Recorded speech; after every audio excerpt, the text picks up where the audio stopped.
নমস্কার, সুপ্রভাত। আনন্দবাজার.com-এ আপনাদের স্বাগত। আপনাদের সঙ্গে আমি ঋত্বিক। আজ রবিবার, মাঘী পূর্ণিমা, আর আজই আর কিছুক্ষণের মধ্যে বাজেট পেশ করবেন কেন্দ্রীয় অর্থমন্ত্রী নির্মলা সীতারামন। সামনেই 4 রাজ্য এবং একটি কেন্দ্রশাসিত অঞ্চলে বিধানসভা ভোট। এর মধ্যে 3টি রাজ্য, কেরল, পশ্চিমবঙ্গ আর তামিলনাড়ুতে বিজেপির সরকার নেই।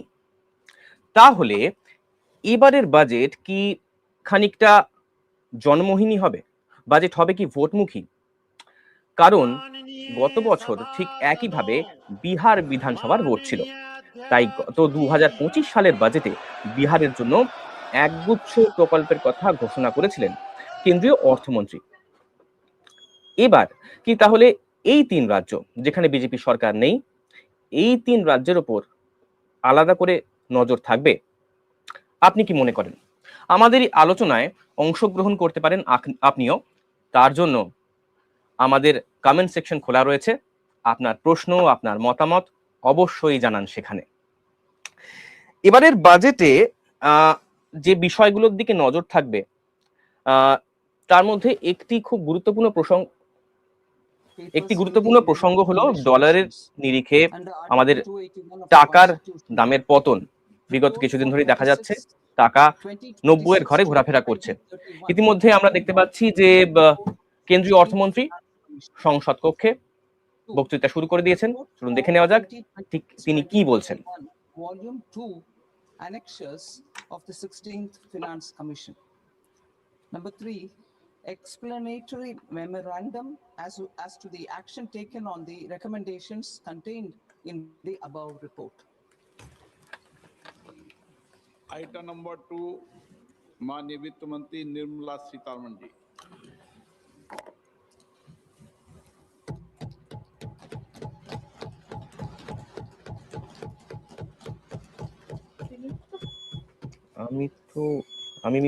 Honorable Speaker, sir, on the sacred occasion of Magh Purnima and the birth anniversary of Guru Ravidas, I present the budget for the year 2026-2027. Since we assumed office 12 years ago, India's economic trajectory has been marked by stability, fiscal discipline, sustained growth, and moderate inflation. This is the result of conscious choices we have made, even in times heightened uncertainty and disruption. Our government, led by Honorable Prime Minister Modi, has decisively and consistently chosen action over ambivalence, reform over rhetoric, and people over populism. We have pursued far-reaching structural reforms, fiscal prudence and monetary stability, whilst maintaining a strong thrust on public investment. Keeping Atmanirbharta as a lodestar, we have built domestic manufacturing capacity, energy security, and reduced critical import dependencies. Simultaneously, we have ensured that citizens benefit from every action of the government, undertaking reforms to support employment generation, agricultural productivity, household purchasing power, and universal services to people. These measures have delivered a high growth rate of around 7% and helped us make substantial strides in poverty reduction and improvement in the lives of our people. Today, we face an external environment in which trade and multilateralism are imperiled and access to resources and supply chains are disrupted. New technologies are transforming production systems while sharply increasing demands on water, energy, and critical minerals. India will continue to take confident steps towards Vikasit Bharat, balancing ambition with inclusion. As a growing economy with expanding trade and capital needs, India must also remain deeply integrated with global markets, exporting more and attracting stable long-term investment. As I begin part A, I want to express my gratitude to the people for standing firmly with us as we forge our way together towards becoming one of the largest economies of the world.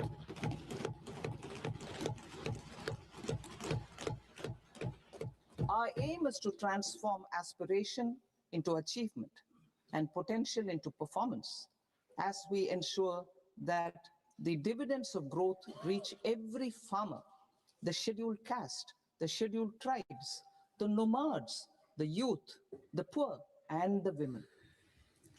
In Vikasit Bharat Young Leaders Dialogue 2026, several innovative ideas were shared with our Prime Minister, which have inspired many of the proposals, making this a unique Yuva Shakti driven budget.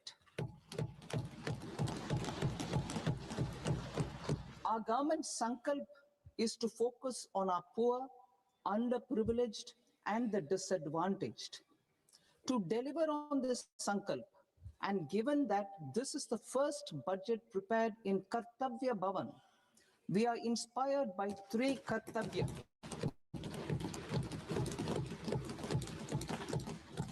Our first Kartavya is to accelerate and sustain economic growth by enhancing productivity and competitiveness and building resilience to volatile global dynamics. Our second Kartavya is to fulfill aspirations of our people and build their capacity, making them strong partners in India's path to prosperity. Our third Kartavya, aligned with our vision of Sabka Saath, Sabka Vikas, is to ensure that every family, community, region, and sector has access to resources, amenities, and opportunities for meaningful participation. This threefold approach requires a supportive ecosystem. The first requirement is to sustain the momentum of structural reforms, continuous, adaptive, and forward-looking. Second, a robust and resilient financial sector is central to mobilizing savings, allocating capital efficiently, and managing risks. Third, cutting-edge technologies, including AI applications, can serve us as force multipliers for better governance. Reform Express. Our government has undertaken comprehensive reforms towards creating employment, boosting productivity, and accelerating growth. After the Prime Minister's announcement on Independence Day in 2025, over 350 reforms have been rolled out. This includes GST simplification, notification of labor codes, and rationalization of mandatory quality control orders.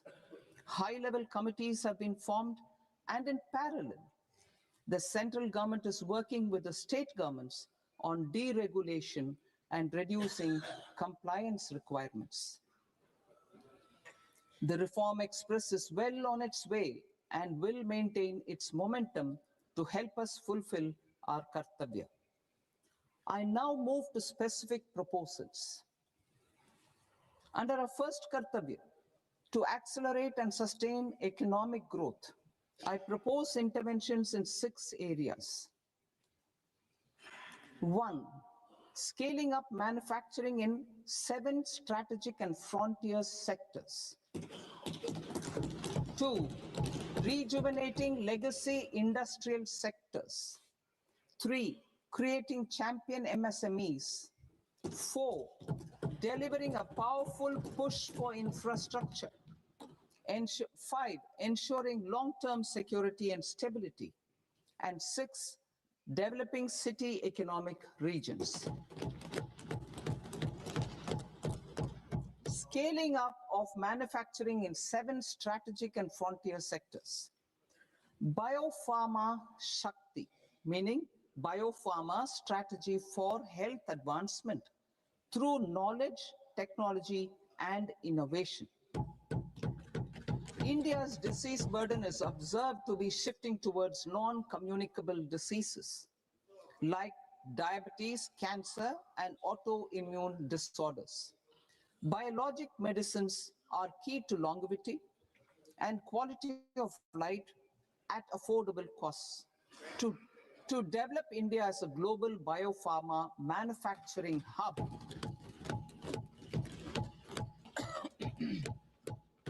I propose the Biopharma Shakti with an outlay of 10,000 crores over the next 5 years. This will build the ecosystem for domestic production of biologics and biosimilars.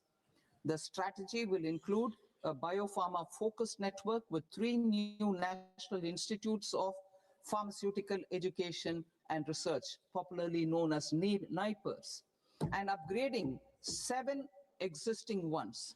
It will also create a network of 1,000 accredited India clinical trials sites. We propose to strengthen the Central Drug Standard Control Organization to meet global standards and approve timeframes through and approval timeframes through a dedicated scientific review cadre and specialists. India's semiconductor mission 1.0 expanded India's semiconductor sector capabilities. Building on this, we will launch ISM 2.0 to produce equipment and materials, design full stack Indian IP, and fortify supply chains. We will also focus on industry-led research and training centers to develop technology and skilled workforce. The Electronics Components Manufacturing Scheme launched in April 2025 with an outlay of 22,919 crores already has investment commitments at double the targets. We propose to increase the outlay to 40,000 crores to capitalize on this momentum.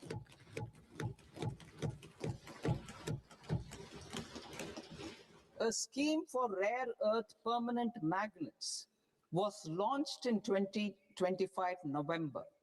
We now propose to support the mineral-rich states of Odisha, Kerala, Andhra Pradesh, and Tamil Nadu to establish dedicated rare earth corridors to promote mining, processing, research, and manufacturing.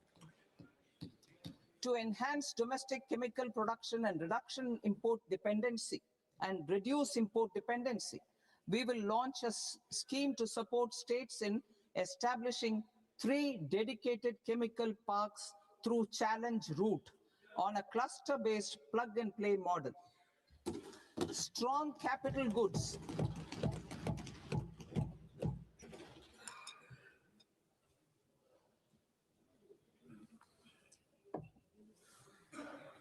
Strong capital goods capability is a determinant of productivity and quality across different sectors. Towards building this capacity, I propose the following. High-tech tool rooms will be established by central public sector enterprises at 2 locations as digitally enabled automated service bureaus that locally design, test, and manufacture high-precision components at scale and at lower cost. 2, a scheme for enhancement of construction and infrastructure equipments will be introduced to strengthen domestic manufacturing of high value and technologically advanced CIE. This can range from lifts in a multi-storied apartment or firefighting equipment in multiplexes, large or small, and to tunnel boring equipments for building metros and high-altitude roads. I also propose a scheme for container manufacturing to create a globally competitive container manufacturing ecosystem with a budgetary allocation of 10,000 crores over a 5-year period. For the labor-intensive textile sector, I propose an integrated program with 5 subparts.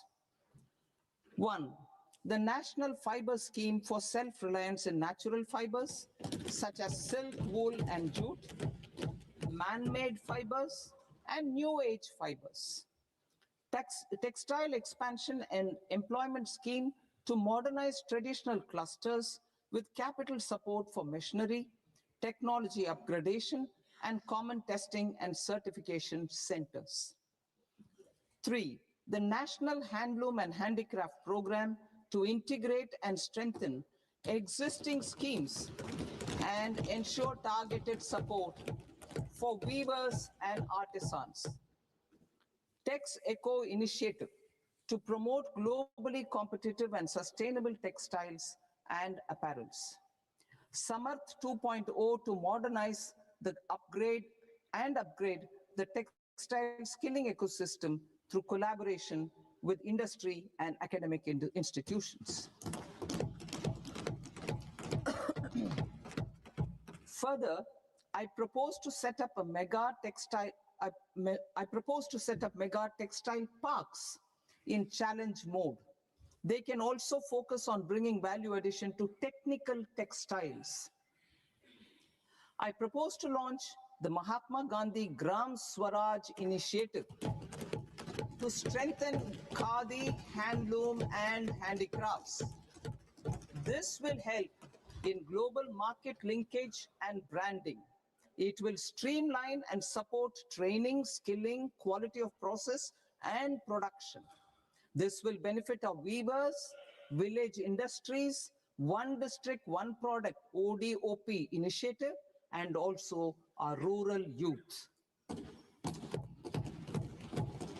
India has the potential to emerge as a global hub for high quality, affordable sports goods. I propose a dedicated initiative for sports goods that will promote manufacturing, research, and innovation in equipment design, as well as material sciences. Rejuvenation of legacy industrial clusters. I propose to introduce a scheme to revive 200 legacy industrial clusters to improve their cost competitiveness and efficiency through infrastructure and technology upgradation. Creating champion SMEs and supporting micro enterprises. Recognizing MSMEs as a vital engine of growth, I propose a three-pronged approach to help them grow as champions. Equity support. I propose to introduce a dedicated 10,000 crores SME growth fund to create future champions, incentivizing enterprises based on select criteria. I also propose to top up the Self-Reliant India Fund set up in 2021 with 2,000 crores to continue support to micro enterprises and maintain their access to risk capital. Liquidity support. With TREADS, more than 7 lakh crore has been made available to MSMEs.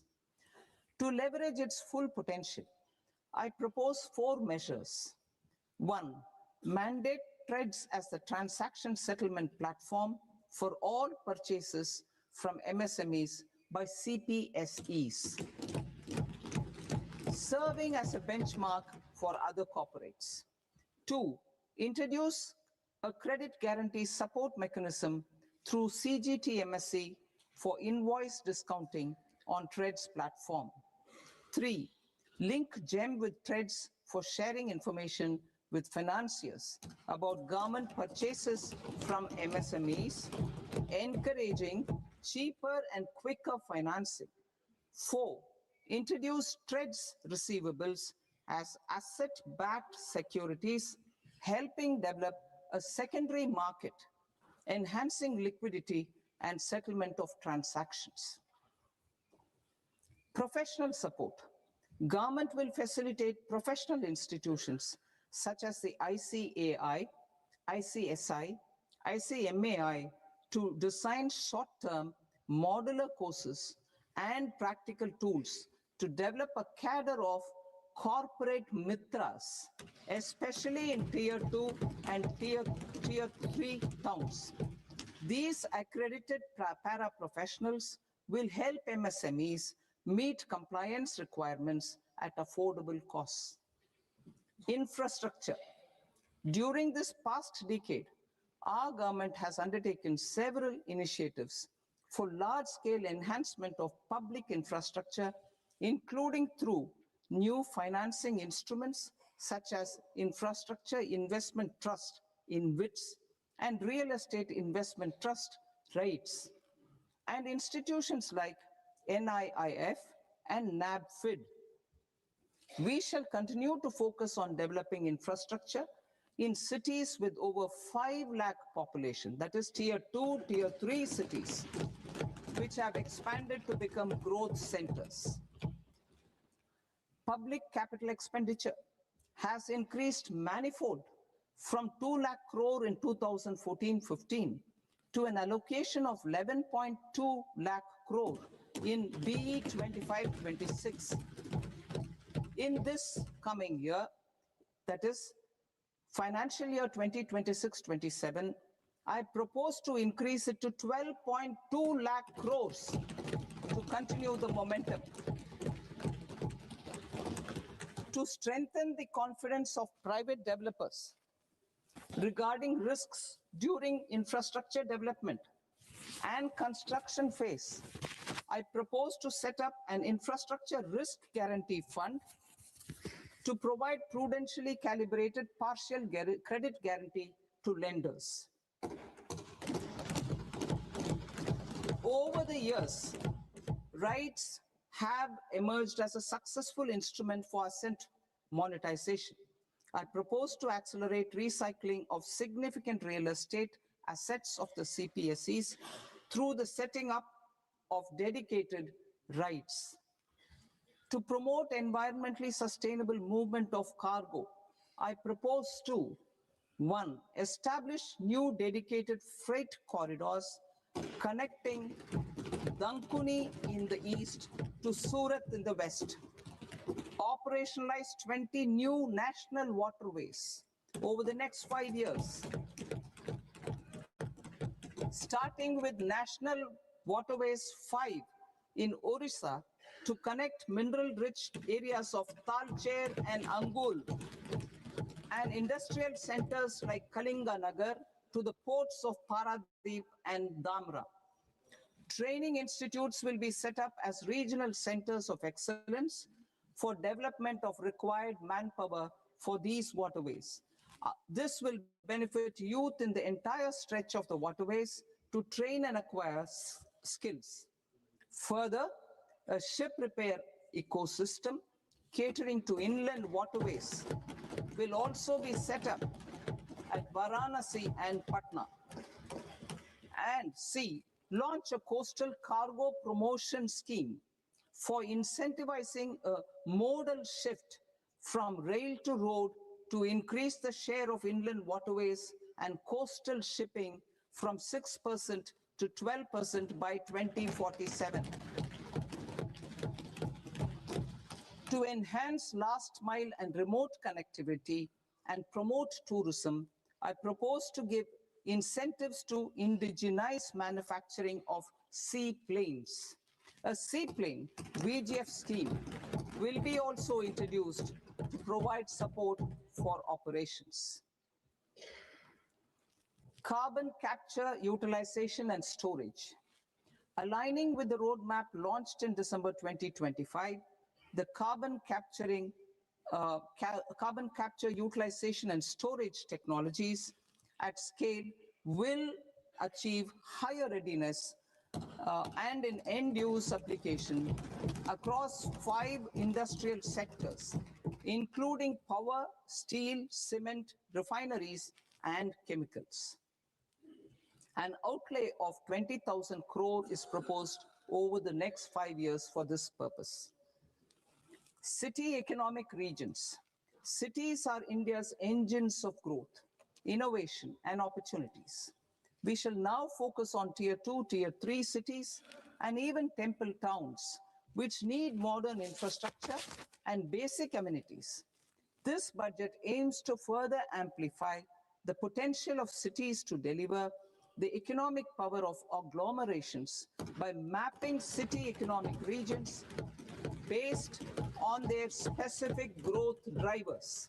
An allocation of 5,000 crore per CER over 5 years is proposed for implementing their plans through a challenge mode with a reform come result based financing mechanism. In order to promote environmentally sustainable passenger systems, we will develop 7 high-speed rail corridors between cities as growth connectors, namely Mumbai to Pune, Pune to Hyderabad, Hyderabad to Bengaluru, Hyderabad to Chennai, Chennai to Bengaluru, Delhi to Varanasi, Varanasi to Siliguri.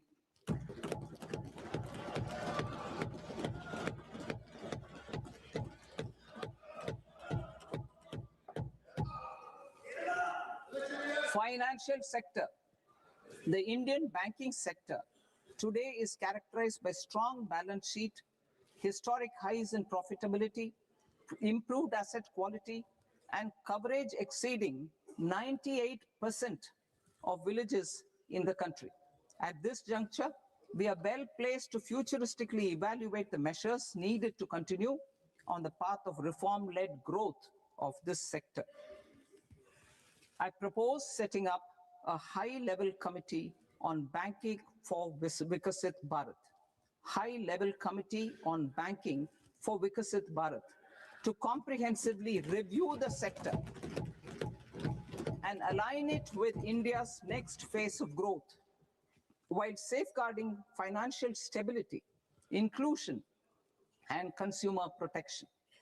The vision for NBFCs for Vikasit Bharat has been outlined with clear targets for credit disbursement and technology adoption in order to achieve scale and improve efficiency in the public sector NBFCs. As a first step, it is proposed to restructure the Power Finance Corporation and Rural Electrification Corporation.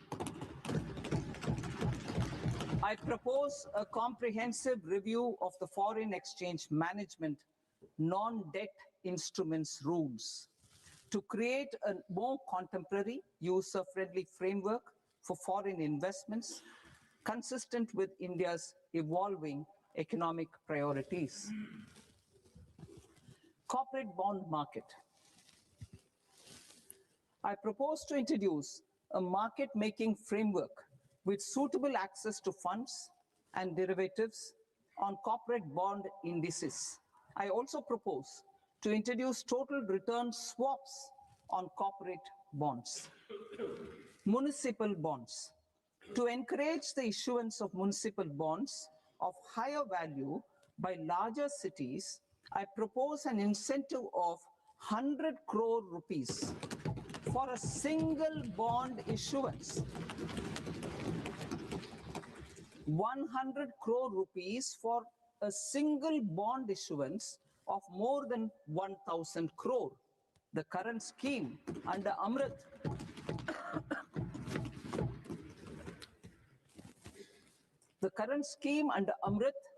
which incentivizes issuances up to 200 crores only, will also continue to support smaller and medium towns. That will also continue to support the smaller and medium towns. Ease of doing business. Individual persons resident outside India, PROI, will be permitted to invest in equity instruments of listed Indian companies through the portfolio investment scheme. It is also proposed to increase the investment limit for an individual PROI under the scheme from 5% to 10%, with an overall investment limit for all individual PROIs to 24% from the current 10%. Emerging technologies including AI.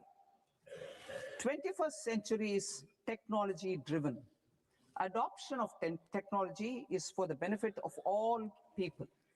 Farmers in the field, women in STEM, youth keen to upskill, and Divyangjan to access newer opportunities. The government has taken several steps to support new technologies through AI Mission, National Quantum Mission, Anusandhan National Research Fund, and Research and Development and Innovation Fund. Our second kartavya is to fulfill aspirations and build capacities. Close to 25 crore individuals have come out of multi-dimensional poverty through a decade of our government's sustained and reform-oriented efforts.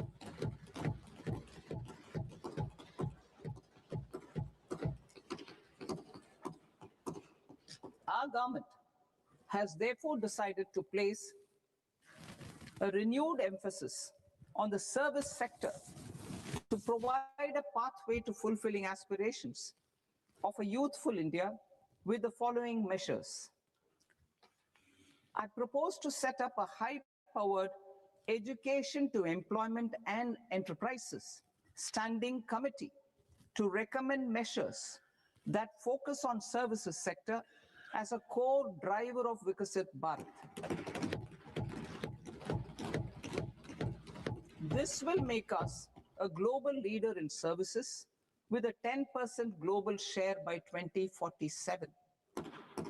The committee will prioritize areas to optimize the potential for growth, employment, and exports. They will also assess the impact of emerging technologies, including AI, on jobs and skill requirements and propose measures thereof. To create a range of skilled career pathways, a new range of skilled career pathways for our youth, I propose interventions in the following sectors. Health. Existing institutions for allied health professionals will be upgraded and new AHP institutions established in private and government sectors. This will cover 10 selected disciplines, including optometry, radiology, anesthesia, OT technology, applied psychology, and behavioral health, and add 1 lakh AHPs over the next 5 years. A strong care system covering geriatric and allied care services will be built. A variety of NSQF-aligned programs will be developed to train multi-skilled caregivers, combining core care and allied skills such as wellness, yoga, and operation of medical assistive devices. In the coming year, 1.5 lakh caregivers will be trained.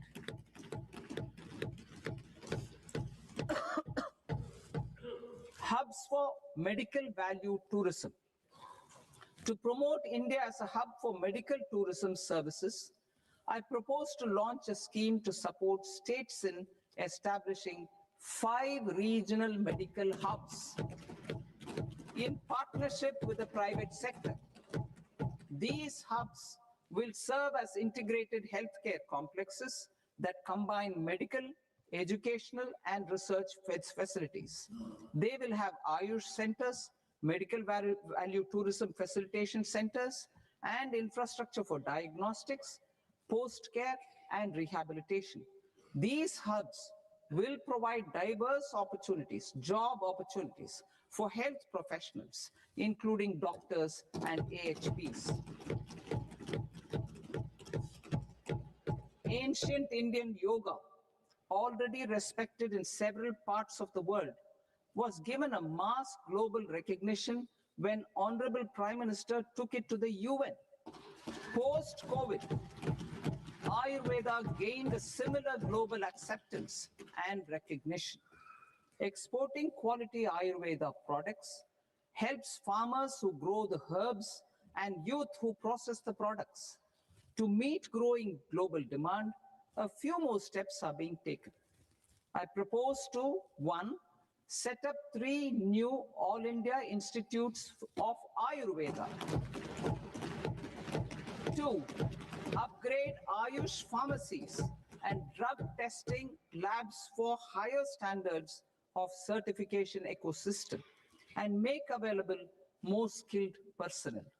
3, upgrade the WHO Global Traditional Medicine Center in Jamnagar to bolster evidence-based research, training, and awareness for traditional medicine. Animal husbandry. Livestock contributes to close to 16% of farm income, including of poor and marginal households. To scale up availability of veterinary professionals by more than 20,000, I propose to roll out a loan-linked capital subsidy support scheme for establishment of veterinary and para-veterinary colleges, veterinary hospitals, diagnostic laboratories, and breeding facilities in private sector. Collaboration between Indian and foreign institutions will also be facilitated. Orange economy. India's animation, visual effects, gaming, and comics sector, AVGC sector, is a growing industry projected to require 2 million professionals by 2030. I propose to support the Indian Institute of Creative Technologies, Mumbai, in setting up AVGC content creator labs in 15,000 secondary schools all over the country and 500 colleges. The Indian design industry is expanding rapidly, and yet there is a shortage of Indian designers. I propose to establish, through Challenge Route, a new National Institute of Design to boost design education and development in the eastern region of India. Education. Our government will support states through Challenge Route in creating 5 university townships in the vicinity of major industrial and logistics corridors. These planned academic zones will host multiple universities, colleges, and research institutions, skill centers, and residential complexes. In higher education, STEM institutions prolong the hours of study and laboratory work pose some challenges for girl students. Through VGF, viability gap funding and capital support, 1 girls' hostel will be established in every district.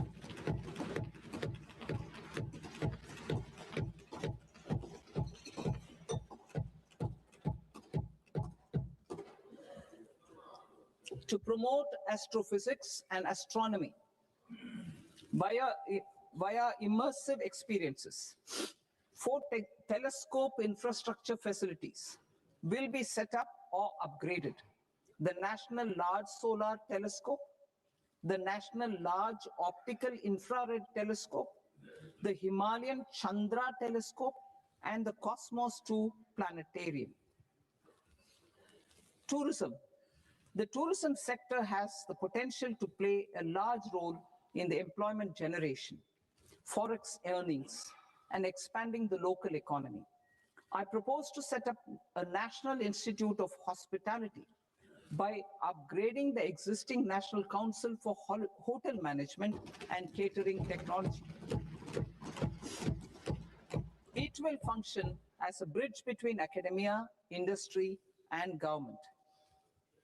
I also propose a pilot scheme for upskilling 10,000 guides in 20 iconic tourist sites through a standardized, high-quality, 12-week training course in hybrid mode in collaboration with the Indian Institute of Management.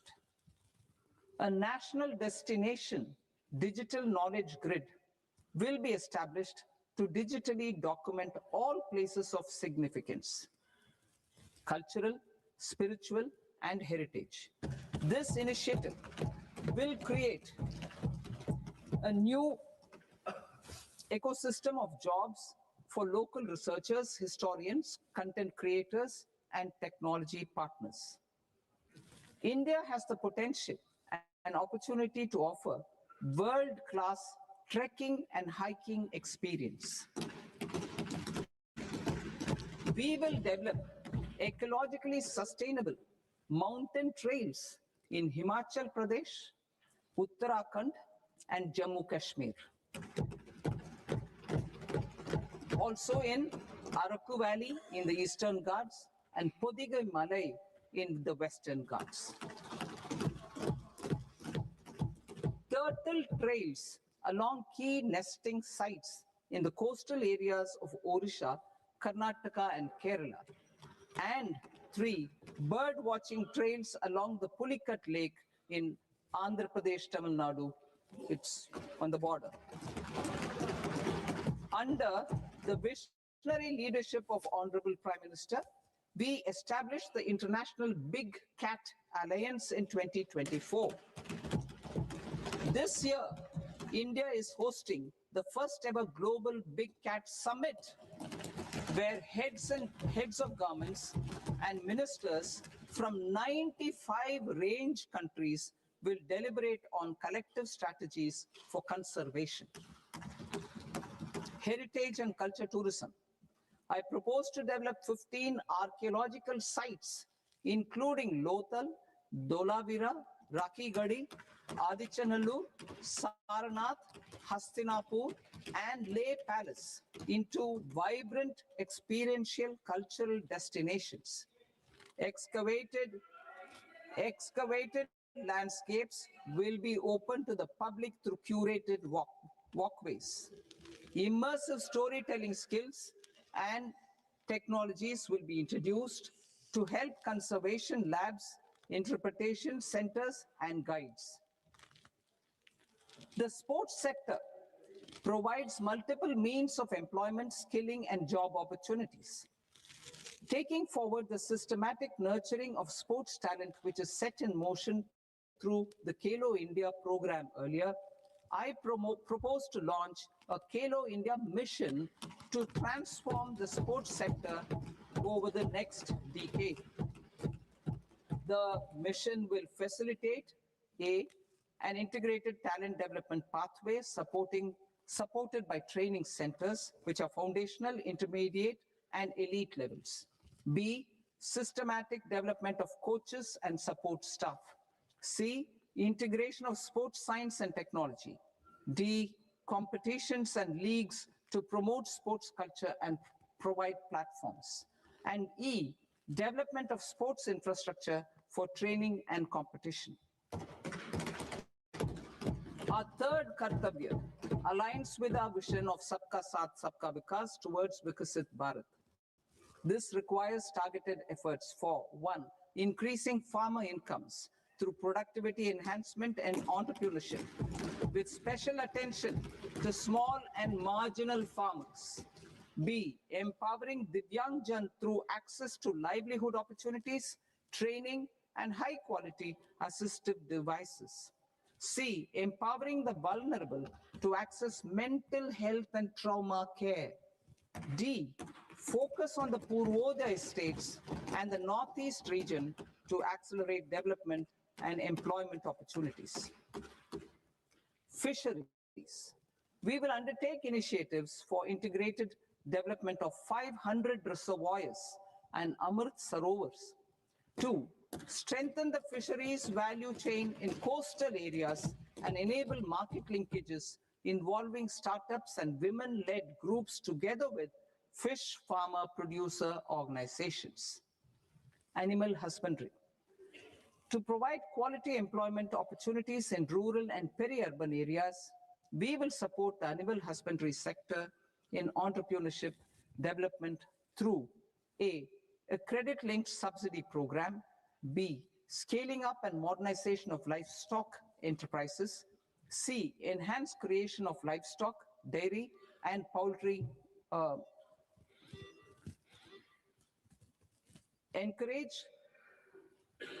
read that again. Enhance creation of livestock, dairy, and poultry-focused integrated value chains. And D, encourage creation of livestock farmer producer organizations. High value agriculture. To diversify farm outputs, increase productivity, enhance farmers' incomes, and create new employment opportunities, we will support high-value crops such as coconut, sandalwood, cocoa, cashew in the coastal areas, agar trees in northeast, and nuts such as almonds, walnuts, and pine nuts in our hilly regions. These, all of them, will be supported. India is the world's largest producer of coconuts. About 30 million people, including nearly 10 million farmers, depend on coconuts for their livelihood. To further enhance competitiveness in coconut production, I propose a coconut promotion scheme to increase production and enhance productivity through various interventions, including replacing and non-productive trees with new saplings or plants or varieties in major coconut growing states. A dedicated program is proposed for Indian cashew and cocoa to make India self-reliant in raw cashew and coconut production and processing, enhance export competitiveness, and transform Indian cashew and Indian cocoa into premium global brands by 2030. Sandalwood. Sandalwood is closely linked to India's social and cultural heritage. Our government will partner with state governments to promote focused cultivation and post-harvest processing to restore the glory of the Indian sandalwood ecosystem, to rejuvenate old, low-yielding orchards, and expand high-density cultivation of walnuts, almonds, and pine nuts. We will support a dedicated program to enhance farmer incomes and in bringing value addition by engaging youth.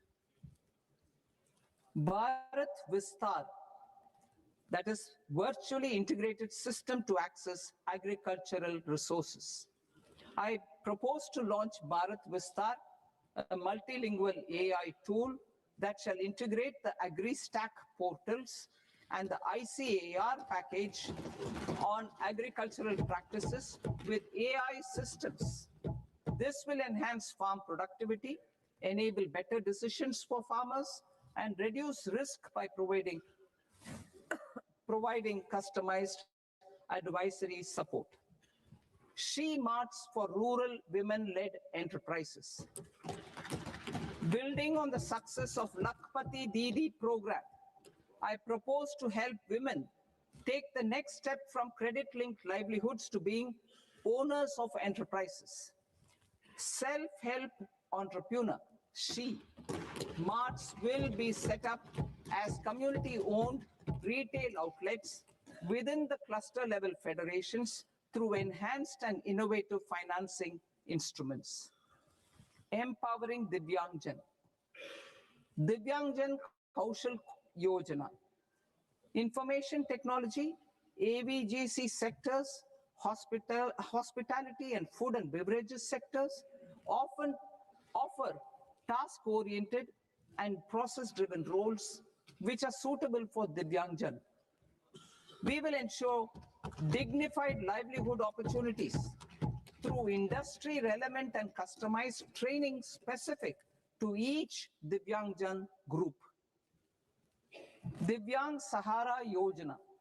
Timely access to high-quality assistive devices for all eligible Divyangjan is a fundamental need.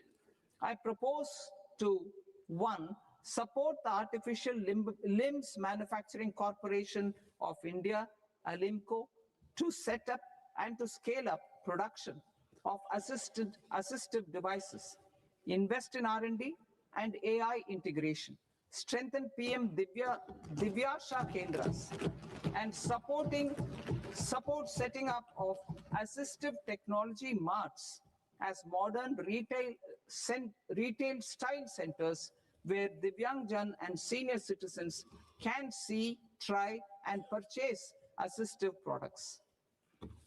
Reaffirming our commitment to mental health and trauma care. There are no national institutes for mental health care in North India. We will therefore set up a NIMHANS 2 and also upgrade national mental health institutes in Ranchi and in Tezpur as regional apex institutions. Emergencies expose families, particularly the poor and vulnerable, to unexpected expenditure. We will strengthen and increase these capacities by 50% in district hospitals by establishing emergency and trauma care centers. Focus on Purvodaya states and northeastern regions. Purvodaya, I propose the development of an integrated East Coast industrial corridor with a well-connected node at Durgapur, creation of 5 tourism destinations in 5 Purvodaya states, and the provision of 4,000 e-buses. Buddhist sites in northeastern region. The northeastern region is a civilizational confluence of Theravada and Mahayana or Vajrayana traditions. I propose to launch a scheme for development of Buddhist circuits in Arunachal Pradesh, Sikkim, Assam, Manipur, Mizoram, and Tripura. The scheme will cover preservation of temples and monasteries, pilgrimage interpretation centers, connectivity, and pilgrim amenities. 16th Finance Commission. On 17th November 2025, the 16th Finance Commission submitted its report to the President. As mandated under Article 281 of the Constitution, the government is to lay the report along with the explanatory memorandum on the action taken report on the recommendations of the Commission in Parliament, which, Sir, Honorable Speaker, you've allowed me to do at the commencement of this session. The government has accepted the recommendation of the Commission to retain the vertical share of devolution at 41%. As recommended by the Commission, I have provided 1.4 lakh crores of rupees to the states for the year 2026-2027 as Finance Commission grants. These include rural and urban local body and disaster management grants. Fiscal consolidation. Government has been delivering on our fiscal commitments consistently without compromising on social needs. To strive towards accepted standards of fiscal management in budget 25-26, I had indicated that the central government would target reaching a debt to GDP ratio of 50 plus or minus 1% by 2030-31. In line with this, the debt to GDP ratio is estimated to be 55.6% of GDP in BE 26-27, compared to 56.1% of GDP in RE 25-26.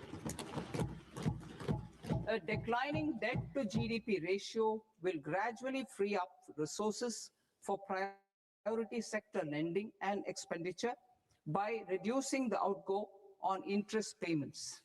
One of the main operational instruments for debt targeting is the fiscal deficit. I'm happy to inform this August House that I fulfilled my commitment made in 2021-2022 to reduce fiscal deficit below 4.5% of GDP by 25-26. In RE 25-26, the fiscal deficit has been estimated at par with BE of 2025-26, at 4.4% of GDP. In line with the new fiscal prudence path of debt consolidation, the fiscal deficit in BE 26-27 is estimated to be 4.3% of the GDP.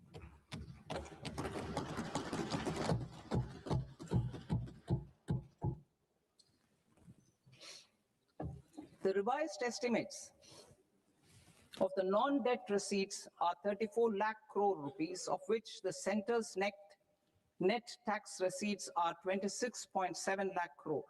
The revised estimate of the total expenditure is 49.6 lakh crore rupees, of which the capital expenditure is about 11 lakh crores. Budget estimates 2026 to 2027. Coming to 26-27, the non-debt receipts and the total expenditure are estimated as 36.5 lakh crore and 53.5 lakh crore respectively. The centre's net tax receipts are estimated at 28.7 lakh crore rupees. To finance the fiscal deficit, the net market borrowings from dated securities are estimated at 11.7 lakh crore rupees. The balance financing is expected to come from small savings and other sources. The gross market borrowings are estimated at 17.2 lakh crore rupees. I'll now move to Part B. Part B, direct taxes.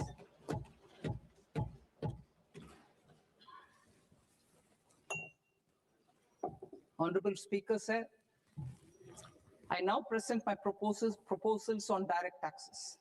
New Income Tax Act.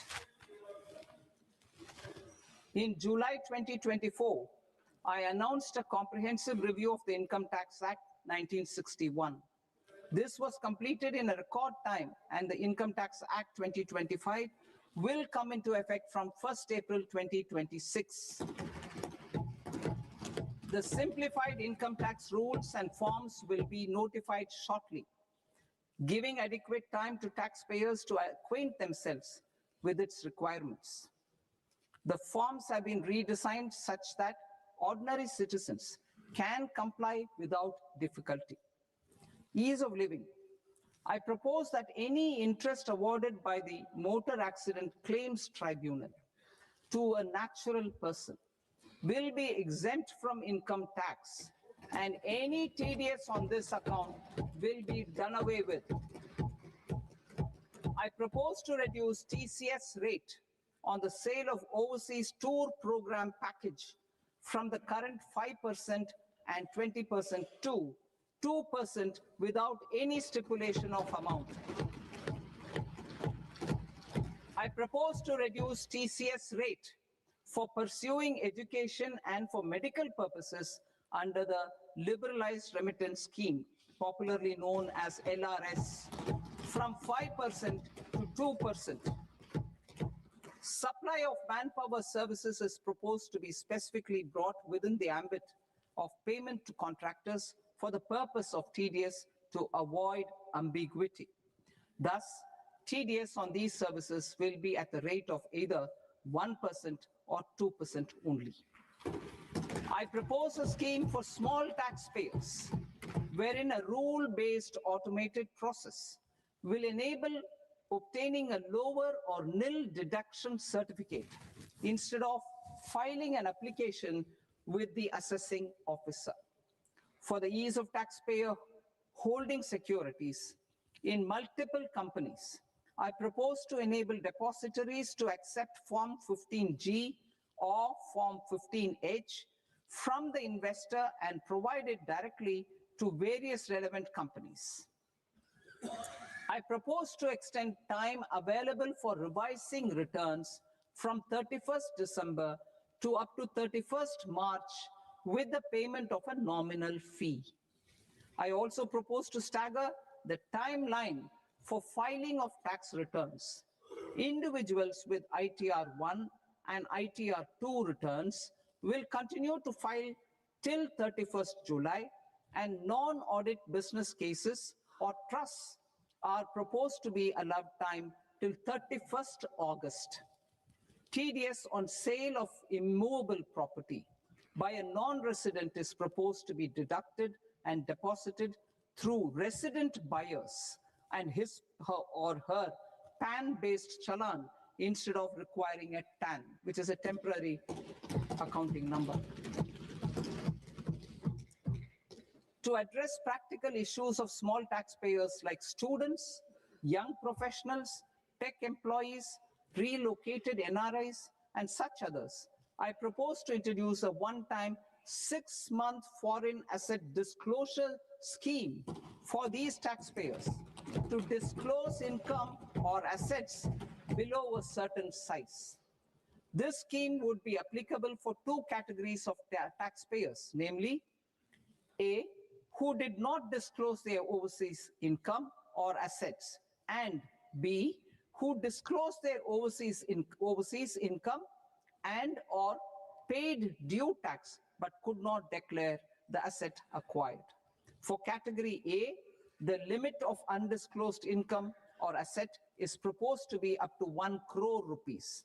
They need to pay 30% of fair market value of asset or 30% of undisclosed income as tax and 30% as additional income tax in lieu of penalty and would thereby get immunity from prosecution. For category B, asset value is proposed to be up to 5 crore rupees. Here, immunity from both penalty and prosecution will be available with a payment of fee of 1 lakh rupees. Rationalizing penalty and prosecution.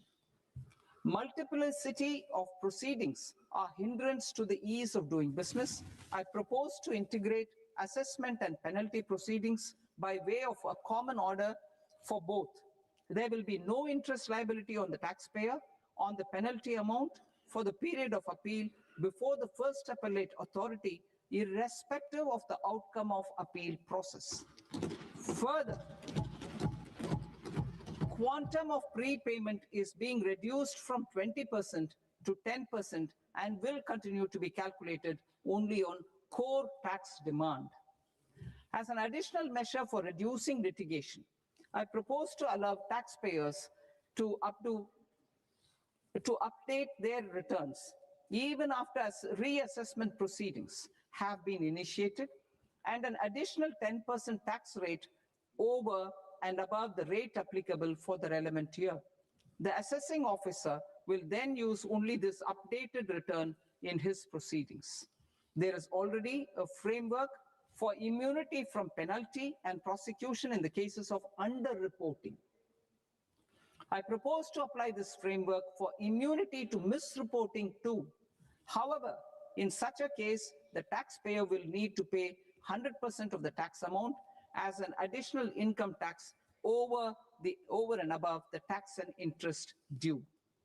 Penalties for certain technical defaults, such as failure to get accounts audited, non-furnishing of transfer pricing audit report, and default in furnishing statement for financial transactions are proposed to be converted into fee.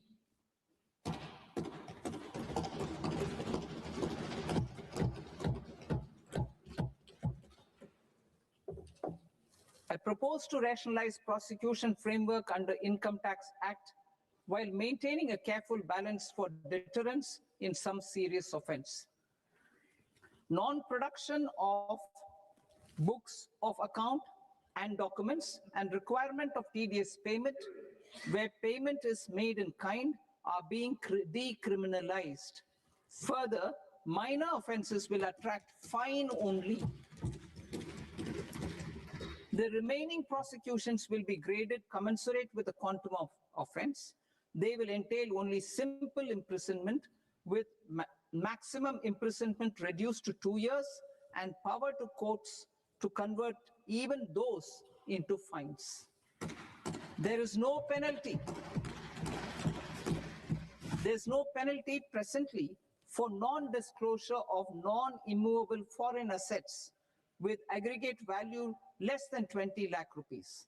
I propose to also provide them with immunity from prosecution with retrospective effect from 1/10/2024.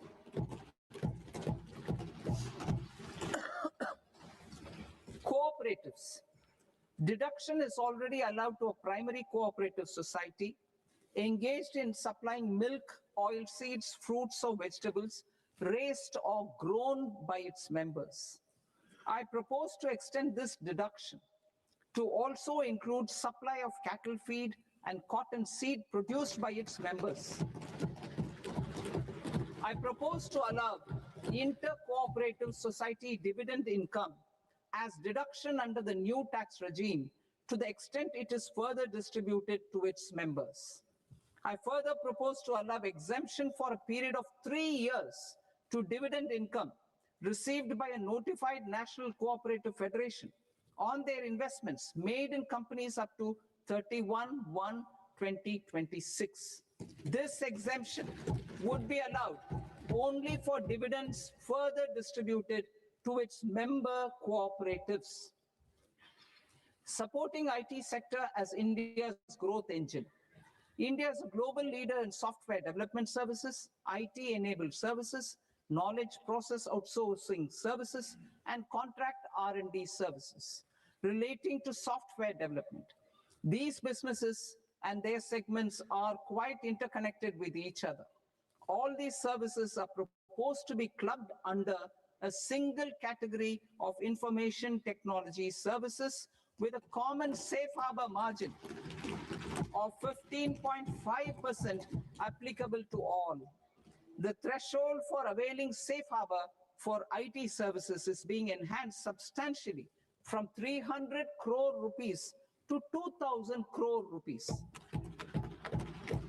Safe harbor for IT services shall be approved by an automated rule-driven process without any need for tax officer to examine and accept the application. Once applied by an IT services company, the same safe harbor can be continued for a period of 5 years at a stretch at its choice. For IT services companies who want to conclude advanced pricing agreement, APA, I propose to fast-track unilateral APA process for IT services and endeavor to conclude it within a period of 2 years. The period of 2 years can be extended by a further period of 6 months on taxpayers' request. I propose to extend the facility of modified returns available to the entity entering APA to its associated entities also. Attracting global business and investment. Recognizing the need to enable critical infrastructure and boost investment in data centers, I propose to provide tax holiday till 2047 to any foreign company that provides cloud services to customers globally by using data center services from India. It will, however, need to provide services to Indian customers through an Indian reseller entity. I also propose to provide a safe harbor of 15% on cost in case the company providing data center services from India is a related entity. To harness the efficiency of just-in-time logistics for electronic manufacturing, I propose to provide safe harbor to non-residents for component warehousing in a bonded warehouse at a profit margin of 2% of the invoice value. The resultant tax of about 0.7% will be much lower than in competing jurisdictions. To provide fillip to toll manufacturing in India, I propose to provide exemption from income tax for 5 years to any non-resident who provides capital goods, equipment, or tooling to any toll manufacturer in a bonded zone. To encourage vast pool of global talent to work in India for a longer period of time, I propose to provide exemption to global, non-India sourced income of a non-resident expert for a stay period of 5 years under notified schemes. I propose to provide exemption from minimum alternate tax, the MAT, to all non-residents who pay tax on presumptive basis. Tax administration. I propose to constitute a joint committee of Ministry of Corporate Affairs and Central Board of Direct Taxes for incorporating the requirements of income computation and disclosure standards, the ICDS, in the Indian Accounting Standards, IND-AS itself. Separate accounting requirement based on ICDS will be done away with from the tax year 27-28. To support Prime Minister Modi's vision of homegrown accounting and advisory firms to become global leaders, I propose to rationalize the definition of accountant for the purposes of safe harbor rules. Other tax proposals. Change in taxation of buyback was brought in to address the improper use of buyback route by promoters.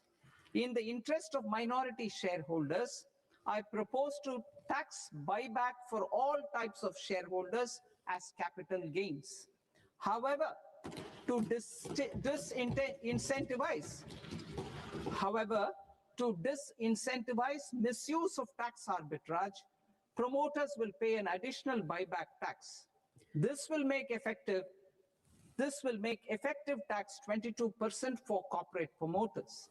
For non-corporate promoters, the effective tax will be 30%. TCS rate for sellers of specific goods, namely alcoholic liquor, scrap, and minerals, will be rationalized to 2%, and that on tendu leaves will be reduced from 5% to 2%. I propose to raise the STT on futures to 0.05% from the present 0.02%. STT on options premium and exercise of options are both proposed to be raised to 0.15% from the present rate of 0.1% and 0.125% respectively. We reformed the taxation landscape for corporates in 2019 by providing them a simplified regime with lower tax rate so that they could productively focus on business rather than on claim of deductions and exemptions. To encourage companies to shift to the new regime, set off of brought forward MAT credit, minimum alternate tax credit, is proposed to be allowed to companies only in the new regime. Set off using available MAT credit is proposed to be allowed to an extent of 1/4 of the tax liability in the new regime. MAT is proposed to be made final tax, so there will be no further credit accumulation from 1st April 2026. In line with this change, the rate of final tax is being reduced to 14% from the current MAT rate of 15%. The brought forward MAT credit of taxpayers accumulated till 30th March 2026 will continue to be available to them for set off as above. Indirect taxes. I shall now take up proposals related to indirect taxes. My proposals for customs and central excise aim to further simplify the tariff structure, support domestic manufacturing, promote export competitiveness, and correct inversion in duty. To continue weeding out long continuing customs duty exemptions, I propose to remove certain exemptions on items which are being manufactured in India or where the imports are negligible. Similarly, to further simplify the process of ascertaining the rate of duty applicable on a particular item, I propose to incorporate certain effective rates in various customs notifications to the tariff schedule itself. I shall now take up sector-specific proposals. Promotion of exports of marine, leather, and textile products. I propose to increase the limit for duty-free imports of specified inputs used for processing seafoods for export from the current 1% to 3% of FOB value of the previous year's export turnover. I also propose to allow duty-free imports of specified inputs, which is currently available for exports of leather or synthetic footwear to exports of shoe uppers as well. I propose to extend the time period for export of final product from the existing 6 months to 1 year for exporters of leather or textile garments, leather or synthetic footwear, and other leather products. Energy transition and security. I propose to extend the basic customs duty exemption given to capital goods used for manufacturing lithium-ion cells for batteries to those used for manufacturing lithium-ion cells for battery energy storage systems also. I propose to exempt basic customs duty on import of sodium antimonate for use in manufacture of solar glass. Nuclear power.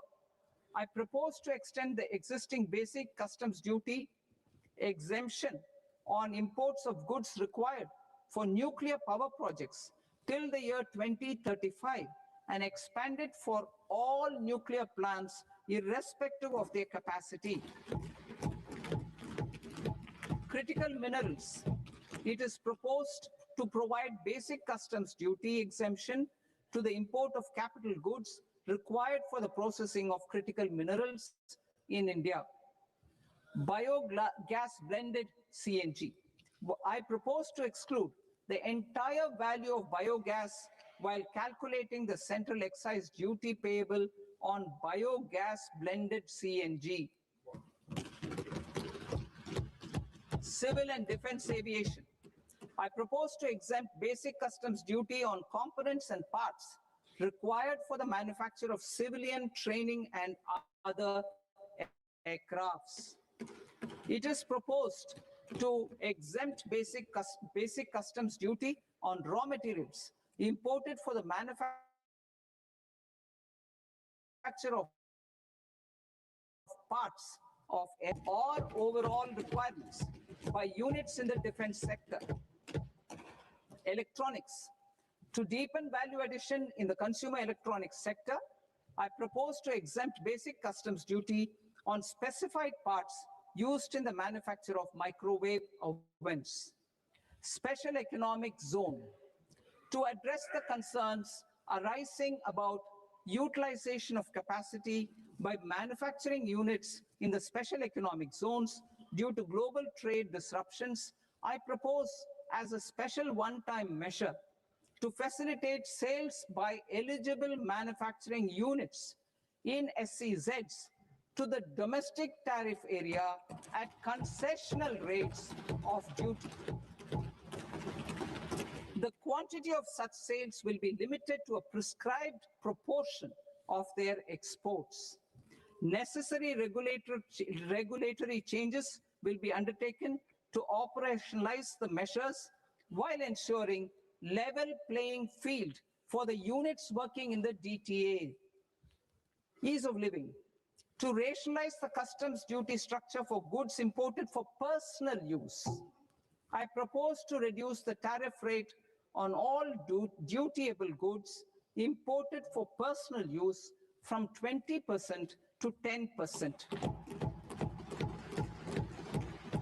To provide relief to patients, particularly those suffering from cancer, I propose to exempt basic customs duty on 17 drugs or medicines.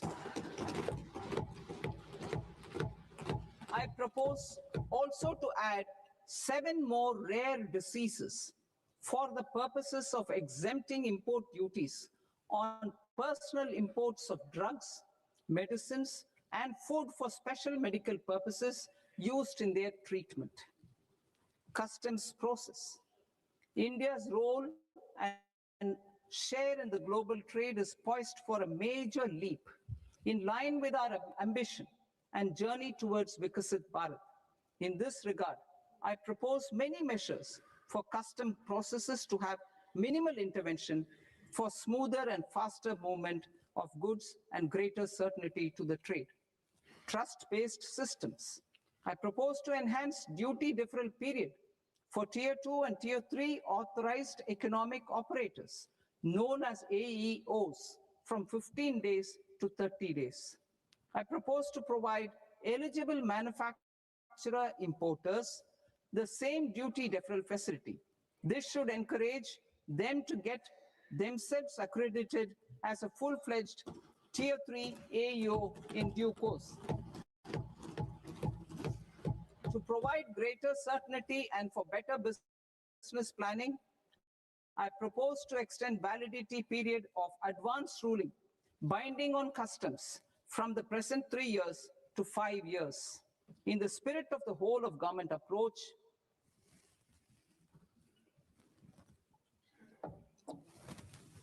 government agencies will be encouraged to leverage AEO accreditation for preferential treatment in clearing their cargo.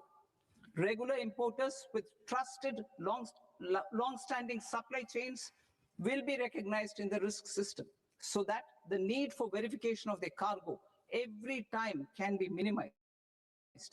Export cargo using electronic sealing. Export cargo using electronic sealing will be provided through clearance from the factory premises to the ship. For import of goods not needing any compliance, filing of bill of entry by a trusted importer and arrival of goods will automatically notify customs for completing their clearance formalities. This will enable goods to be released immediately on arrival. The customs warehouse framework will be transformed into a warehouse operator-centric system with a self-declarations, electronic tracking, and risk-based audit. These reforms will move away from the current system of officer-dependent approvals and reduce transaction delays and compliance costs. Ease of doing business. Approvals required for cargo clearance from various government agencies will be seamlessly processed through a single and interconnected digital window by the end of the financial year. Processes involved in clearance of food, drugs, plant, and animal and wildlife products, accounting for about 70% of interdicted cargo, will be operationalized on this system by April 2026 itself. For goods not having any compliance requirement, clearance will be done by customs immediately after online registration is completed by the importer, subject to the payment of duty. Customs integrated system will be rolled out in 2 years as a single integrated and scalable platform for all customs processes. Utilization of non-intrusive scanning with advanced imaging and AI technology for risk assessment will be expanded in a phased manner with the objective to scan every container across all the major ports. New export opportunities to support Indian fishermen to fully harness the economic value of marine resources beyond our territorial waters. The following measures will be taken. A, fish catch by an Indian fishing vessel in exclusive economic zone or on the high seas will be made free of duty. Landing of such fish on foreign port will be treated as export of goods. Safeguards will be put in place to prevent misuse during fish catch, transit, or transshipment. To support aspirations of India's small businesses, artisans, and startups to access global markets through e-commerce, I am pleased to announce complete removal of the current value cap of 10 lakh rupees per consignment on courier exports. In addition, handling of rejected and returned consignments will be improved with effective use of technology for identifying such consignments. I propose to revise provisions governing baggage clearance during international travel to address genuine concerns of passengers. The revised rules will enhance duty-free allowances in line with the present-day travel realities and provide clarity in temporary carriage of goods brought in or taken out. There are honest taxpayers who are willing to settle disputes by paying all their dues, but they get deterred due to negative connotation associated with penalty. They will now be able to close cases by paying an additional amount in lieu of penalty. Honorable Speaker, sir, with this, I commend the budget to this august House. Jai Hind.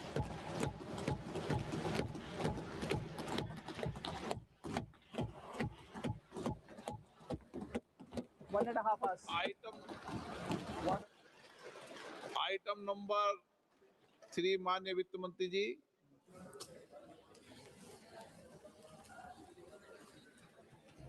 Item number 2, sir. 3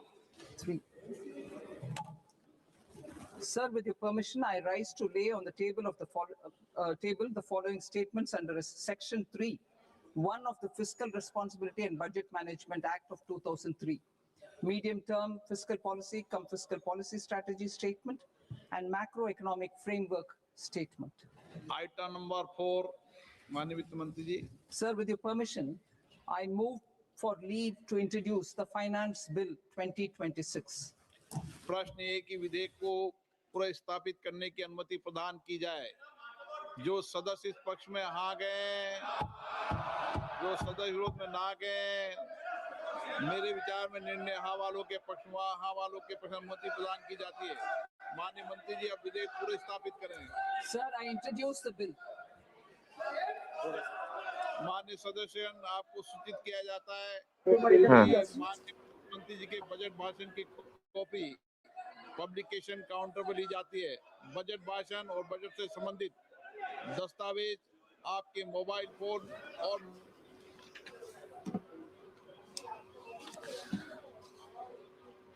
ইতিমধ্যেই budget পেশ করে দিয়েছেন কেন্দ্রীয় অর্থমন্ত্রী। কেমন হলো এই budget? Bangla কি পেল? এই বাজেটের আগে আমরা কলকাতা নিবাসী বেশ কিছু মানুষের সঙ্গে কথা বলেছিলাম। তাদের যে বিষয়গুলো নিয়ে তাদের মনে প্রশ্ন ছিল, তার মধ্যে ছিল সোনার দাম বেড়ে যাওয়া, টাকার দাম ডলারের নিরিখে পড়ে যাওয়া, ওষুধের দাম, নিত্য প্রয়োজনীয় জিনিসের দাম বেড়ে যাওয়া, সব নিয়ে মানুষের মনে চিন্তা ছিল, তাদের কপালে ভাঁজ ছিল, আশা আশঙ্কা ছিল। সেই সব কি পূরণ হলো? সেই সঙ্গে বাজেটে বাংলা কি পেল? আমাদের সঙ্গে যোগ দিয়েছেন অর্থনীতিবিদ ইন্দ্রজিৎ রায় ইংল্যান্ড থেকে। আমরা তার সঙ্গে কথা বলে নেব। ইন্দ্রজিৎ বাবু, নমস্কার। নমস্কার, স্বাগত আনন্দবাজার.com-এ। একটা সময় ছিল যখন বাজেট হতো বিকেল বেলা, ইংল্যান্ডের সময়ের সঙ্গে ম্যাচ করে। যখন লন্ডনের সকাল 11:30 বাজে, ভারতে বিকেল 5টা, তখন বাজেট হতো। তা এখন তো বাজেট সকালে হয়, লন্ডনে এখন বেশ খানিকটা, এখন বেশ ভোর ভোর। সেই সময় ইন্দ্রজিৎ বাবু আমাদের সঙ্গে যোগ দিয়েছেন। আমার প্রথম প্রশ্ন, যে বাংলা কি পেল এই বাজেটে? প্রথম কথা, এখনো এখানে ভোরের আলো ফোটেনি। মাঘের সকাল, আলো ফুটতে ফুটতে 8টা বাজবে, এখন 7টাও বাজেনি। বাংলা কি পেল? তেমন কি কিছু পেল? শুধু বাংলা নয়, আপনি বলবো না তুমি বলবো যাই না, তুমিই বলি, ধরে নিচ্ছি তুমি অনেকটা ছোট। তুমি প্রথমেই বললে যে সাধারণ মানুষের বাজেট সম্বন্ধে যা প্রশ্ন থাকে, সোনার দাম কমলো কিনা, ডলার টাকার বিনিময়ে বাড়লো না কমলো, কোন জিনিসের দাম কমলো, কোন জিনিসের দাম হয়তো বাড়বে, ট্যাক্স কমলো কি বাড়বে, এই সব প্রশ্নগুলো থেকে যেন এখনকার বাজেট, বিশেষ করে এবছরের বাজেটটা অনেকটা দূরে সরে গেছে মনে হলো। একটা বক্তৃতা শুনলাম যেখানে সরকারি নীতি নিয়ে অনেক কথা হলো, কিন্তু সাধারণ মানুষ, আমরা যারা জানতে চাই কোনটা বাড়লো কোনটা কমলো, সেই ব্যাপারগুলো প্রায় এলোই না। বাংলা কি পেল বলা খুব কঠিন, কারণ ওই নীতির মধ্যে 4-5 বার বিভিন্ন জায়গার নাম এলো, ডানকুনি, দুর্গাপুর, শিলিগুড়ি ইত্যাদি জায়গায় বিভিন্ন কিছু হবে, এগুলো শোনা গেল। কিভাবে হবে, তাতে আমাদের জীবনযাত্রা কতটা বাড়বে, এটা এক্ষুনি হয়তো বিচার করা মুশকিল। তবে পেলাম কিছু, নিশ্চয়ই পেলাম। ধরা যাক বারাণসী থেকে শিলিগুড়ির ট্রেন হলো, তাতে আমাদের ঠিক কতটা জীবনযাত্রার মান বাড়বে সেটা তো বোঝা মুশকিল। তবে যতটা আশা করেছিলাম, ভেবেছিলাম যে হয়তো অনেকেই হয়তো এরকম ভাবছিলেন যে ভোটের আগে সরকার নিশ্চয়ই বাংলার জন্য অনেক কিছু দিয়ে দেবেন, সেরকম কিছু তো মনে হলো না। তো কিছু পেলাম, কিন্তু যা চেয়েছিলাম হয়তো তা মন ভরলো না টাইপের বলতে পারি। এবারের বাজেটে একটা বিষয় বারবার বা আমাদের অর্থমন্ত্রী উল্লেখ করলেন, টিয়ার 2 এবং টিয়ার 3 সিটি, মানে ছোট ছোট শহরের কথা। বারে বারেই ঘুরে ফিরে এলো এই সব ছোট শহরের কথাগুলো, সেখানে বিভিন্ন প্রকল্পের কথা ঘোষণা করলেন। ঠিক। এইটা ঠিক কেন এবং কি দেখলেন আপনি সেই বিষয়টা যদি একটু খোলসা করে বলেন। হ্যাঁ, এটা আমারও মনে হয়েছে। এক্ষুনি যে কথা বললাম যে পশ্চিমবঙ্গের যে জায়গাগুলোর কথা বলা হলো, শিলিগুড়ি, দুর্গাপুর, ডানকুনি, ডানকুনি যদিও কলকাতার পাশেই, তো এইগুলো, দুর্গাপুর, শিলিগুড়ি, এগুলোই ধরা যাক টিয়ার 2, টিয়ার 3 টাইপের শহর। কিছুটা চীনের নকলে এটা হয়েছে বলে আমার মনে হচ্ছে। চীনের মতোই তো আমরা যদি এগোতে চাই, তাহলে বড়, আমাদের 5টা 6টা বড় নগর কেন্দ্রিক উন্নতি না করে উনি হয়তো ভাবছেন যে মাঝারি মানের শহরগুলোকে, যেমন ধরা যাক দুর্গাপুর, তাদেরকে এগিয়ে নিয়ে যাওয়া। নীতির দিক থেকে খুবই ভালো প্রস্তাব, সন্দেহ নেই। কিন্তু কিভাবে হবে সেই কথাটা খুব একটা বাজেটে বলার মতো অবশ্য সময়ও থাকে না, তাই জন্য সেটা বোঝা গেল না। কিন্তু আমার মনে হয় এটা কিছুটা চীনের আদলে হচ্ছে। চীনে ধরা যাক এখন প্রচুর এরকম আহ, মাঝারি মানের শহর আছে, যেগুলো দেখলে তাক লেগে যাবে। তারা মানে হয়তো বোম্বের মতোই বড় হয়ে উঠেছে, কিন্তু আসলে তারা মানে চীনের মধ্যে বেশ মাঝারি মানের শহর। তো চীনের আদলে যদি উন্নতি আমরা করতে চাই, অর্থনৈতিক উন্নতি যদি করতে চাই, তাহলে এটা একটা ভালো স্ট্র্যাটেজি, এটা মেনে নিতেই হবে। তো সেদিক থেকে আমি খুশি যে এই মাঝারি মানের শহরগুলোকে এগিয়ে নিয়ে যাওয়ার চেষ্টা হয়েছে। কিন্তু কিভাবে হবে সেটা এখনো তো ততটা খোলসা করে বলা সম্ভব নয়, কিন্তু উদ্দেশ্যটা ডেফিনেটলি আমি তো বলবো সাধুবাদ তার হোক। বাজেটে আরেকটা দিকে নজর থাকে সবারই, সেটা হচ্ছে শেয়ার মার্কেটের দিকে। আমি সেন্সেক্সের দিকে তাকাচ্ছিলাম, আজকে সেন্সেক্স বেশ খানিকটা পড়েছে, এই মুহূর্তে দেখতে পাচ্ছি 1000 পয়েন্ট মতো পড়েছে। এটা কেন? এটা সবসময় এই এই একে অর্থনীতির ভাষায় বললে একটা শক বলা হয়। মানে বাজেট শুরু হওয়ার আগেই আমরা ধরে নিই যে অনেক কিছু হয়তো ঘটতে চলেছে। যেমন ধরা যাক কিছু কিছু সেক্টরে হয়তো অর্থমন্ত্রী কিছু ছাড় দেবেন, তাই জন্য সেই সব সেক্টরের শেয়ার কেনা বা বেচা হয়। তো একে বলে অর্থনীতির ভাষায় এক্সটার্নাল শক। তো বাজেট প্রস্তাবনাটাই যেন একটা ধাক্কা দেয়। এটা কিছুটা যারা শেয়ার বাজারে কেনাবেচা করেন, তারা কিছুটা, যাকে পরিভাষায় বলে স্পেকুলেটিভ, বাজেট হওয়ার আগেই ধরে নেন এই সেক্টরে হয়তো এই বদল হতে পারে, এবং সেই জন্য সঙ্গে সঙ্গে একটা শেয়ার বাজারে কমা বাড়া এটা সবসময় দেখা যায়। এটা প্রায় প্রতি দেশেই, প্রতি বাজেটের ক্ষেত্রেই এই কথাটা সত্যি যে এই বাজেট প্রস্তাবনা কি হতে পারে সেইটা ভেবেই একটা ওঠানামা তো হবেই। তো সেইটা অর্থনৈতিক কারণ। কিন্তু এবারে বিশেষ করে যে যে সেক্টরে উনি কথা বলেছেন, ধরা যাক একটা উদাহরণ দেওয়া যাক, ফিশারিজ, মাছের কথা উনি অনেকবার বললেন যে কিভাবে এক্সপোর্ট করা হবে ইত্যাদি। তো ধরা যাক সেই ক্ষেত্রে সেই বিশেষ ইন্ডাস্ট্রিতে যদি শেয়ারের দাম কমে বাড়ে, তাহলে সেটা বুঝতেই হবে যে বাজেটের প্রস্তাবনার জন্যেই হচ্ছে। তবে বাজেট শুরু হওয়ার আগেই যেটা হয় সেটা আমাদের অর্থনীতির ভাষায় পুরোটাই স্পেকুলেটিভ, মানে আমরা ধরে নিচ্ছি এটা হবে এবং সেই জন্য আমরা কেনাবেচা করি। তো সেটা কিছুটা স্বাভাবিক, বেশ বেশ স্বাভাবিকভাবেই সেটা হয়ে থাকে। তাতে খুব একটা বিচলিত হওয়ার কারণ। আর একটা যেটা দিয়ে শুরু করলেন অর্থমন্ত্রী, যে হুম। কর্তব্য ভবনে তৈরি প্রথম বাজেট এবং সেখানে বিকশিত ভারতের কথা বললেন, সবকা সাথ সবকা বিকাশের কথা বললেন। সেই সবার একসঙ্গে উন্নতি, অগ্রগতি দেশের মানুষের, সেইটার কি দিশা পাওয়া গেল, কি বুঝতে পারলাম আমরা এই বাজেট থেকে? এখানে একটা অদ্ভুত ব্যাপার হলো, মানে উনি যেটা বললেন আমাদের ৩টে কর্তব্য বলে উনি শুরু করলেন, এবং বাজেটের প্রথম ভাগটা যেখানে উনি বলছেন যে কি কি নীতি আমাদের আমরা পেতে চলেছি, সরকারি নীতি, সেখানে নানান দিকে কিছুটা শান্তি জল ছেটানোর মতো সমস্ত ক্ষেত্রে উনি কিছু না কিছু একটা করতে চাইছেন, সেটা বলে গেলেন। তো এই বাজেট বক্তৃতার প্রথম ৫০ মিনিট একটু অদ্ভুত শোনালো। মানে আমরা বাজেট বলতে যা বুঝি অর্থনীতির হিসেব, টাকা পয়সার হিসেব, সেটা কম। প্রথম ৫০ মিনিট মূলত সরকার কি করতে চায় এবং বিভিন্ন ক্ষেত্রে মানে হেন বিষয় নেই যেখানে উনি শান্তি জল ছেটাননি। তো এখন সেই নীতিগুলো দিয়ে সবার বিকাশ হবে কিনা সেটা কঠিন প্রশ্ন।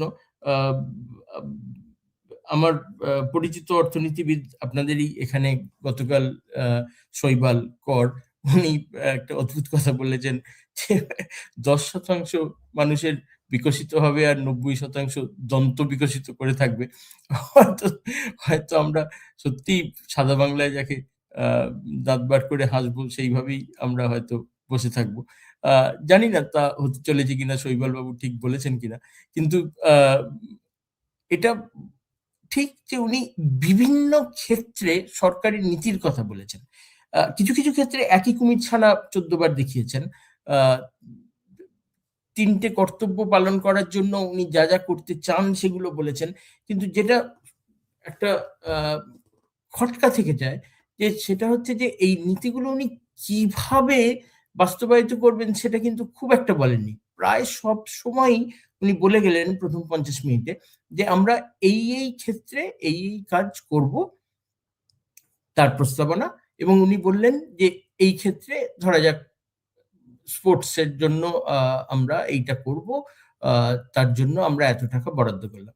এবার বিভিন্ন ক্ষেত্রে যে টাকা বরাদ্দ করছেন সেইটা কিভাবে বরাদ্দ হচ্ছে উনি বারবার বলছেন ইনসেনটিভ দেয়া হবে, কিভাবে দেয়া হবে সেটা বলছেন না। সেটা হয়তো বাজেটের মধ্যে বলা সম্ভবও নয়। তাই জন্য এটা ধরাটা মুশকিল যে ঠিক কিভাবে আমাদের সবার আচ্ছা বিকাশ। ইন্দ্রজিৎ বাবু, শুল্ক যুদ্ধ, ট্রাম্পের ট্যারিফ ওয়ার্স, এটা নিয়ে বিগত কিছু মাস ধরে প্রচুর আলোচনা হয়েছে। এক তা বছর এই ধরে, বাজেট থেকে সেই ট্যারিফ ওয়ার, শুল্ক যুদ্ধ থেকে ভারতের বাঁচার, ট্রাম্পের চোখ রাঙানি থেকে বাঁচার কোনো দিশা কি পাওয়া গেল? আমরা দেখতে পেলাম যে উনি কেন্দ্রীয় অর্থমন্ত্রী ইম্পোর্ট ডিউটি, বিভিন্ন জিনিসে ইম্পোর্ট ডিউটি কমিয়েছেন।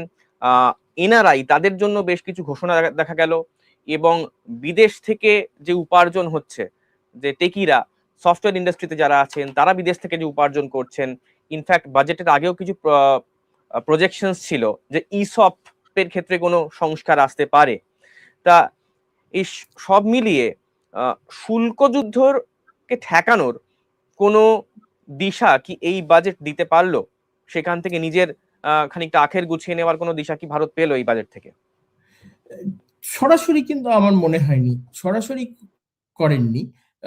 যেটা এক্ষুনি তুমি বললে যে বিভিন্ন ভারতীয়রা কিভাবে সুযোগ সুবিধা পেতে পারে, বিদেশে থাকা নন রেসিডেন্ট শব্দটা উনি বারবার বলছেন, অনাবাসী ভারতীয়রা কি কি সুবিধা পেতে পারেন সেইটা অনেকবার উনি বললেন। কিভাবে অনাবাসী ভারতীয়রা তারা যে শুধুই টেকি বা টেকনোলজি সেক্টরেই কাজ করছেন তা কিন্তু নন, প্রচুর অনাবাসী ভারতীয় কিন্তু বিদেশে পরিষেবা ক্ষেত্রে, যাকে সার্ভিস সেক্টর বলে, সেখানে কিন্তু কাজ করেন। তো তারা যখন দেশে ফেরত আসেন বা দেশে যখন তাদের সম্পত্তি নিয়ে আসেন, তারা কিভাবে সুবিধা পাচ্ছেন সেটার উপরে প্রচুর আলোচনা হয়েছে। অনেক শেষের দিকে বিশেষ করে পার্ট বি যেটাকে উনি বললেন, সেইখানে বারবার অনাবাসী ভারতীয়দের সুযোগ সুবিধাগুলোর কথা উনি বলছেন।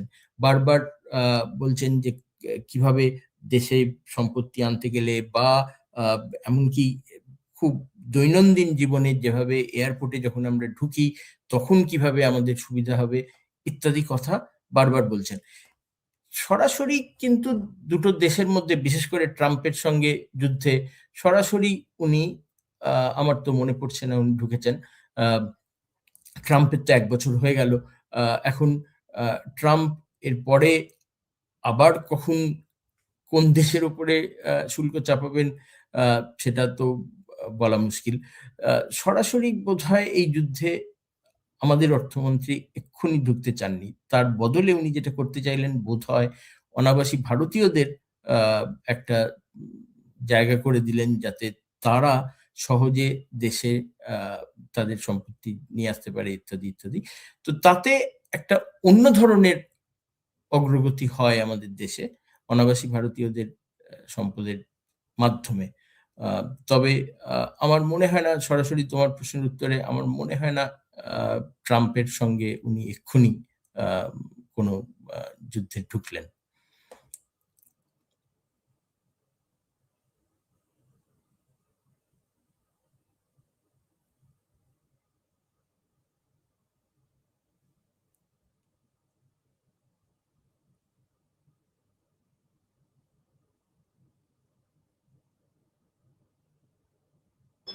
বাজেট নিয়ে আর একটা যেটা সাধারণ মানুষের মনে আগ্রহ থাকে, চাকরিজীবীরা কি পেলেন? ট্যাক্সে কোনো ছাড় পেলেন? তাদের দৈনন্দিন জীবনযাত্রায় কি কোনো বদল আনতে পারবে এই বাজেট? আপনার কি মনে হয়? হ্যাঁ, এটা কিন্তু অবশ্যই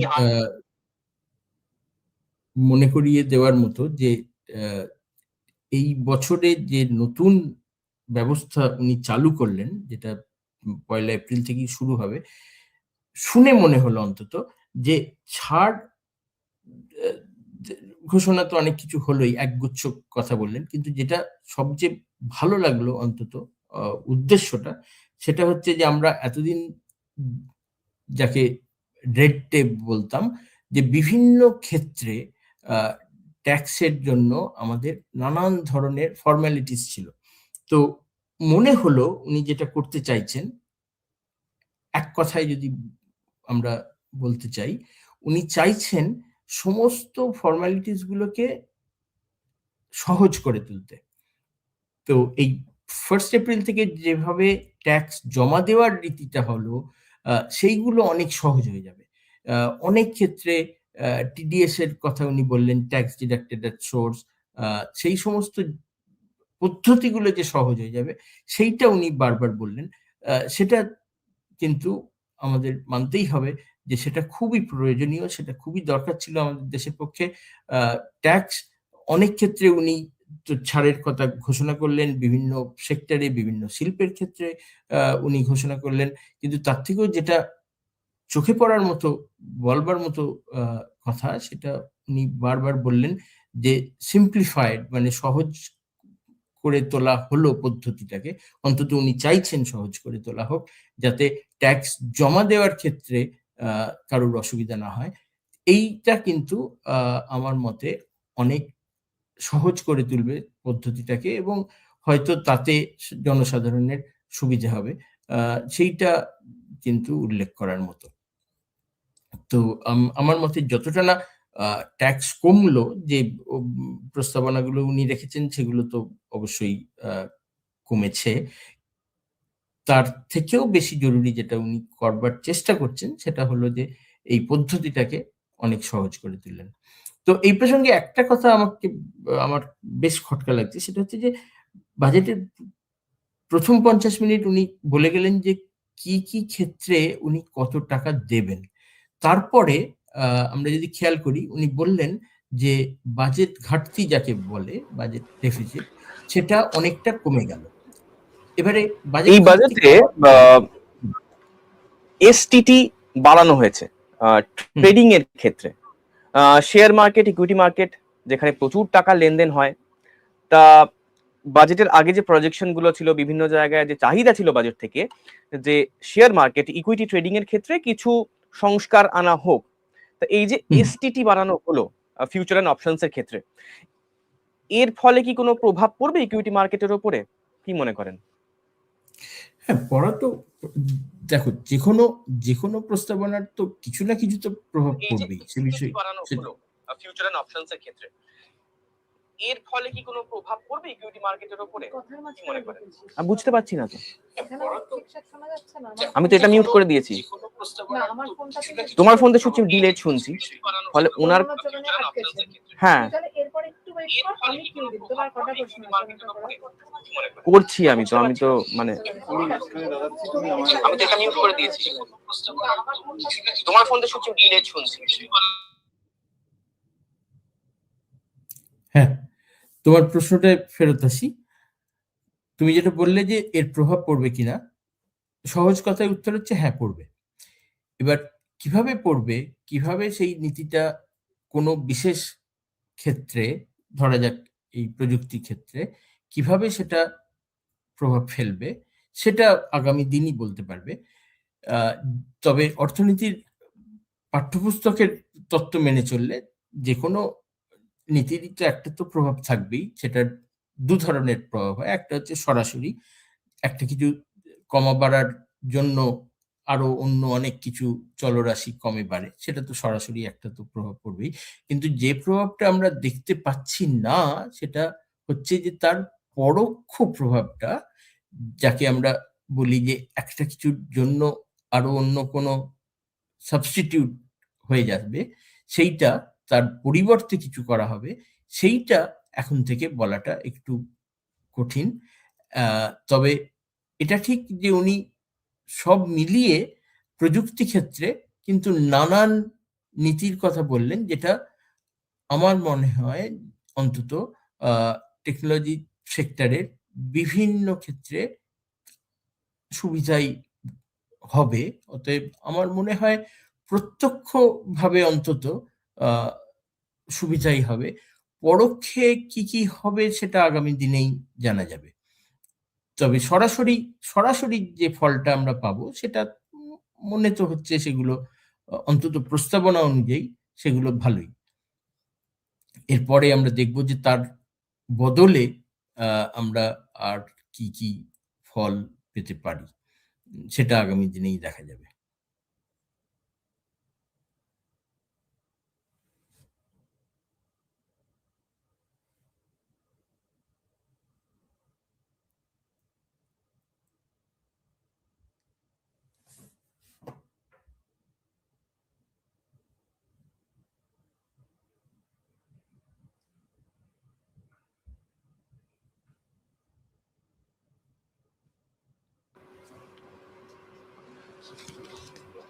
বাজেট বক্তৃতায় এমএসএমই ক্ষেত্র বারবার উঠে এসেছে। আমরা জানি যে পশ্চিমবঙ্গ এমএসএমই ক্ষেত্রে উপরের দিকে প্রথম রয়েছে আমাদের দেশের মধ্যে। তো এই এমএসএমই ক্ষেত্রে বারবার জোর দিলেন অর্থমন্ত্রী। এটাকে আপনি কিভাবে দেখছেন এবং এর ক্ষেত্রে পশ্চিমবঙ্গের বিশেষ করে কি লাভ হতে পারে? এটা প্রথমেই এলো ওনার কর্তব্যের ক্ষেত্রে। তো এই এমএসএমই ক্ষেত্রে বারবার জোর দিলেন অর্থমন্ত্রী। উনি তিনটি প্রধান কর্তব্য দিয়ে শুরু করলেন। তার মধ্যে দ্বিতীয় কর্তব্যটা ছিল, প্রথম কর্তব্যটা ছিল তো গ্রোথ এবং উন্নয়ন। দ্বিতীয় কর্তব্যটা ছিল যাতে সকলের, উনি বললেন অ্যাসপিরেশন বাড়ানো হোক, এবং সেইখানেই বিভিন্ন ক্ষেত্রে উনি ক্ষুদ্র এবং মাঝারি শিল্পের কথা বললেন এবং সেখানে পশ্চিমবঙ্গের কথা একাধিকবার এলো বিভিন্ন ক্ষেত্রে। এই দ্বিতীয় কর্তব্যে উনি যেটা করতে চাইলেন সেটা হচ্ছে বিভিন্ন ক্ষেত্রে, বিশেষ করে অনুন্নত শিল্পের ক্ষেত্রে, গ্রামীণ শিল্পের ক্ষেত্রে উনি নানান নীতির কথা বললেন। তো নীতিগুলোতে অবশ্যই উন্নতি হবে সেটাই প্রস্তাবনা, কিন্তু যেটা আমরা বুঝলাম না সেটা হচ্ছে যে এই নীতিগুলো কি করে উনি কাজে লাগাবেন, বাস্তবায়িত কিভাবে হবে, সেটা কিন্তু একবারেও বোঝা গেল না। এবং আগের যেটা আমি বারবার বলছিলাম যে উনি প্রায় প্রতিটি ক্ষেত্রেই শান্তির জল ছেটানোর মতো করে অনেক টাকা বরাদ্দ করলেন বিভিন্ন ক্ষেত্রে। সবার অ্যাসপিরেশন বাড়ানো হোক বা সবকা সাথ, সবার বিকাশের জন্য নানান প্রকল্পে উনি টাকা দেবেন ইত্যাদি কথা বললেন, কিন্তু কিভাবে দেবেন, সেই টাকা আসবেই বা কোত্থেকে, এবং তা সত্ত্বেও বাজেট ডেফিসিট কি করে আরো 5% কমে যাবে, এই উত্তরগুলো কিন্তু পাওয়া গেল না। তো কিভাবে বাস্তবায়িত হবে তার উপর কিন্তু নির্ভর করছে আমাদের সত্যি সত্যি বিকাশ বা উন্নয়ন, গ্রোথ হবে কিনা। এইখানে কিন্তু একটা বড় প্রশ্নচিহ্ন ঝুলেই থাকছে।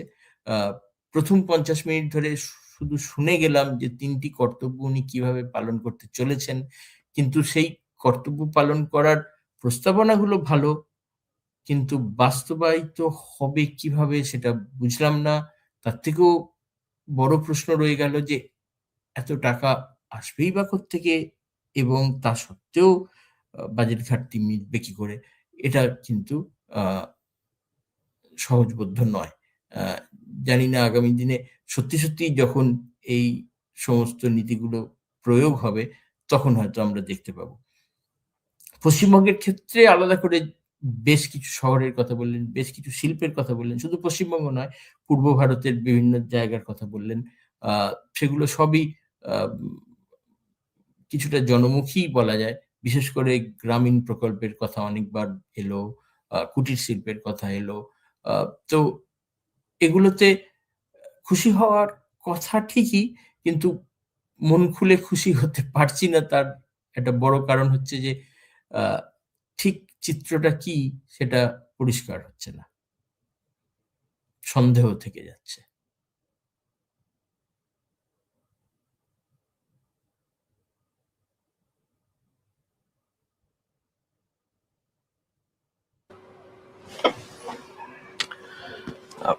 যে কোনো দেশের ক্ষেত্রে একটা অগ্রগতির বড় সূচক সেই দেশের উৎপাদন শিল্প কতটা শক্তিশালী। অর্থমন্ত্রী সার্ভিসেস সেক্টরের কথা, পরিষেবা, সেই বিষয়ে একাধিকবার কথা বললেন। এই বাজেট সার্ভিসেস এবং ম্যানুফ্যাকচারিং সেক্টর, এই দুটি ক্ষেত্রের কোনো ভারসাম্য কি দেখাতে পারলো? ম্যানুফ্যাকচারিং সেক্টর, উৎপাদন শিল্প, তার দিকে খুব ভালো কতটা প্রশ্ন। এগিয়ে যেতে পারবে ভারত, কতটা বিকাশ হবে সেই ক্ষেত্রে, তার কি কোনো দিশা দিল এই বাজেট? খুব ভালো প্রশ্ন, খুব ভালো প্রশ্ন। এটা আমার আমার মনেও এসছে। একটা জিনিস যদি তুমি ভেবে দেখো যে উন্নত দেশগুলোতে এখন কিন্তু, ধরা যাক ইংল্যান্ডের কথা বা যুক্তরাজ্যের কথা, ইউনাইটেড কিংডমের কথা, এখানে কিন্তু আমাদের জিডিপি বলতে যা বোঝায়, মানে দেশের পুরো উৎপাদন, সামগ্রিক উৎপাদনের মধ্যে পরিষেবা বা সার্ভিসেসই অনেক অংশে, ম্যানুফ্যাকচারিং বা শিল্পজাত পণ্যের ভাগ অনেকটাই কম। যে কোনো উন্নত সেক্টরেই, উন্নত দেশেই এটাই এখনকার অন্তত গত। পরিষেবার ভাগ অনেক অনেক বেশি। তো হয়তো ভারত সেই দিকেই এগোতে চায়। পরিষেবার কথা উনি বারবার বললেন, বিশেষ করে যখন অ্যাসপিরেশনের কথা বলছিলেন, 2 নম্বর কর্তব্য যেটা, সেখানে উনি বারবার পরিষেবার কথা আনছিলেন। কিন্তু এখানে একটা প্রশ্ন থেকে যায় যে উনি কি আমাদের পিছিয়ে নিয়ে যাচ্ছেন? অনেকবার এমন কিছু কথা বললেন তাতে মনে হলো যে এগুলো যেন ভবিষ্যতের কথা ভাবছি না, আমরা যেন প্রাচীন ভারতের কথাই বেশি শুনছি। সেটা ঠিক কি ভুল সেটা আগামী দিনে বোঝা যাবে। কিন্তু উনি বারবার অনেক কথা বললেন যেগুলো বেশ প্রাচীন। গ্রামীণ কুটির শিল্পে নীতি অবশ্যই দরকার, সে বিষয়ে কোনো সন্দেহ নেই। কিন্তু বেশ কিছু কথা উনি বললেন যাতে মনে হলো যে আমাদের সনাতন ভারতের একটা বিকাশ যেন দরকার। তো সেইটা একটু প্রশ্ন থেকে যায়। পরিষেবা বলতে আমরা অন্তত উন্নত দেশের পরিষেবা যেটা আমরা মনে করি সেটা হচ্ছে আহ, ভবিষ্যৎমুখী পরিষেবা। উনি যেন কিছুটা আমাদের পেছনের দিকে টেনে নিয়ে যাচ্ছেন মনে হলো। তো পরিষেবা বনাম শিল্প, এতে আহ, উনি যদি মনে করে থাকেন আমাদের পরিষেবার ক্ষেত্রে বেশি জোর দেওয়া উচিত, সেটা হয়তো কিছুটা উন্নত দেশের আদলে উনি করতে চেয়েছেন। তবে আমার মনে হয়নি যে সেইভাবে উনি দুটোকে যে ভারসাম্য রেখে চলতে চেয়েছেন সেরকম কিছু মনে হলো না। তবে অনেক অনেক ক্ষেত্রেই আহ, উনি কথা বললেন যেগুলো মনে হলো যেন একটু আহ, সনাতনী। আম, তবে আহ, তাতে পরিষেবার জন্য একটা কথা আমার নিজের নোট থেকেই আমি দেখছি, যেটা বারবার উনি চাইলেন স্বাস্থ্যের ক্ষেত্রে পরিষেবা, সেইটা কিন্তু মনে ধরলো। বিশেষ করে উনি বললেন আহ, আমাদের বয়স্কদের আহ, সেবা করার জন্য একটা ট্রেনিং দরকার, যেটাকে উনি বললেন কেয়ার গিভার্স ট্রেনিং। তো সেই পরিষেবাটা আমাদের প্রায় নেই বললেই চলে। আমাদের সনাতন পদ্ধতিতে আমাদের বয়স্করা আমাদের পরিবারের মধ্যেই থাকেন, কিন্তু এক্ষেত্রে উনি যেটা চাইছেন সেটা হচ্ছে যে একটা পরিষেবা আসুক যেটা বয়স্কদের দেখাশোনা করার আহ, একটা জায়গা করে দেবে। এই সমস্ত পরিষেবা আমাদের দেশে প্রায় নেই, সেগুলো উনি আনতে চাইলেন। এটা কিন্তু অবশ্যই মনে রাখার মতো কথা। তো তোমার প্রশ্নের উত্তরে তাহলে বলতে হয় যে হ্যাঁ, পরিষেবার নানান ধরনের পরিষেবার উনি আহ, উন্নয়ন চেয়েছেন। সেটা আমাদের সামগ্রিক জিডিপিতে হয়তো সেটার একটা বড় ছাপ আগামী দিনে পড়বে, যেটা এখনো অবধি নেই। আমাদের পরিষেবার কিন্তু আমাদের দেশে ততটা বেশি নয় উন্নত দেশের তুলনায়। তো সেই দিক থেকে ভারসাম্যটা তুমি ঠিকই বলেছ যে পরিষেবার ক্ষেত্রে যেন একটু বেশি ঝুঁকে পড়া হচ্ছে। সেটা প্রয়োজনীয় ঠিকই, কিন্তু তাতে আগামী দিনে কতটা আমাদের সামগ্রিক উন্নয়ন হবে সেটা এক্ষুনি হয়তো বলা সম্ভব নয়। আপনার জন্য আমার শেষ প্রশ্ন, এই বাজেটে কোন কোন দিকে জোর দেওয়া যেত, যেগুলো থাকলো না, যেগুলো আমরা পেলাম না এই বাজেট থেকে, এমন কি কোনো বিষয় বা এমন কি কোনো ক্ষেত্র রয়ে গেল? হ্যাঁ, দুটো। একটা বড় ক্ষেত্র হচ্ছে এনভায়রনমেন্ট বা পরিবেশ রক্ষা। সে কথাটা এলো না। পরিবেশের জন্য কি করতে পারতেন তার অনেক সম্ভাবনা থাকা সত্ত্বেও একবারও বোধহয় উনি, আমার তো মনে পড়ছে না, পরিবেশ রক্ষা বা এনভায়রনমেন্ট ইত্যাদি কোনো কথা বলেছেন। তো সেইটা একটা বড় শূন্যতা আমার মনে হলো। পরিবেশ রক্ষা নিয়ে কোনো কথাই এলো না। দ্বিতীয় একটা আমার মনে হলো যে শহর, উনি ছোট মাঝারি শহরের উন্নয়নের কথা বলেছেন ঠিকই, বিভিন্ন শহরের মধ্যে কি করে যোগাযোগ সাধন করা যায় সেটার কথা বলেছেন, কিন্তু এখনকার বড় শহরের সমস্যাগুলো নিয়ে ততটা একেবারেই মাথা ঘামালেন না। উনি, ধরা যাক উদাহরণ দিয়ে বলি, উনি চাইছেন ধরা যাক শিলিগুড়ি বা দুর্গাপুরের মতো শহরকে উন্নত করতে। ধরা যাক দুর্গাপুরকে উনি আর একটা কলকাতা বানাতে চাইছেন, কিন্তু তাতে কলকাতার বর্তমান সমস্যাগুলো সমাধান হচ্ছে না, অন্তত প্রত্যক্ষভাবে হচ্ছে না। তো সেইখানে একটা বড় যেন শূন্যতা রয়ে গেল। আজকাল তো ধরা যাক, আমি আরেকটু খোলসা করে বলি, আজকাল তো রেল বাজেট আলাদা করে হয় না। তো রেলের প্রসঙ্গ দু তিনবার এলো। সেখানে বলা হলো যে বিভিন্ন নতুন রেল সংযোগ হবে, তার মধ্যে বারাণসী শিলিগুড়ি যেমন একটা। তো এই সংযোগগুলোতে ছোট বা মাঝারি মানের শহরগুলোর যোগসাধন হবে ঠিকই, কিন্তু ধরা যাক কলকাতার পরিবহন ব্যবস্থা বা বোম্বের পরিবহন ব্যবস্থা, তার যে নিত্য নৈতিক দৈনন্দিন যে সমস্যাগুলো, সেগুলোর কথা এলো না। তো দুটো যদি বড় প্রশ্নচিহ্ন থেকে থাকে, তাহলে একটা হচ্ছে পরিবেশ রক্ষা, আর 2 নম্বর হচ্ছে যে দেশের যে 5-6টা বড় নগর কেন্দ্রিক যে সভ্যতা রয়েছে, সেই শহরগুলোর, সেই মহানগরগুলোর দৈনন্দিন সমস্যার কোনো সমাধানের কথা এলো না। পরিবহনের ক্ষেত্রেই যদি বলি, সেই নগর কেন্দ্রিক পরিবহনের কোনো সমাধান কিন্তু পেলাম না। তো এই দুটো আমার অন্তত মনে পড়ছে, যেটা হয়তো অর্থমন্ত্রী হয়তো ভাবতে পারতেন।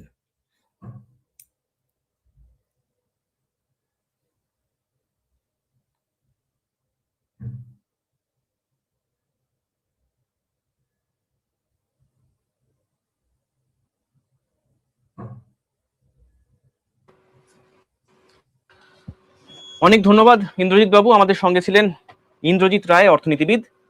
আমরা আলোচনা করছিলাম বাজেট 2026 নিয়ে। বাজেট ঠিক কেমন হলো সেই নিয়ে আমাদের আলোচনা বিশ্লেষণ এখানেই শেষ। তবে বাজেট নিয়ে খবর কিন্তু শেষ হচ্ছে না। বাজেটের খুঁটিনাটি, বাজেটের পুঙ্খানুপুঙ্খ খবর, বাংলা কি পেল, এই সমস্ত কিছু জানতে আপনারা দেখতে থাকুন আনন্দবাজার.com।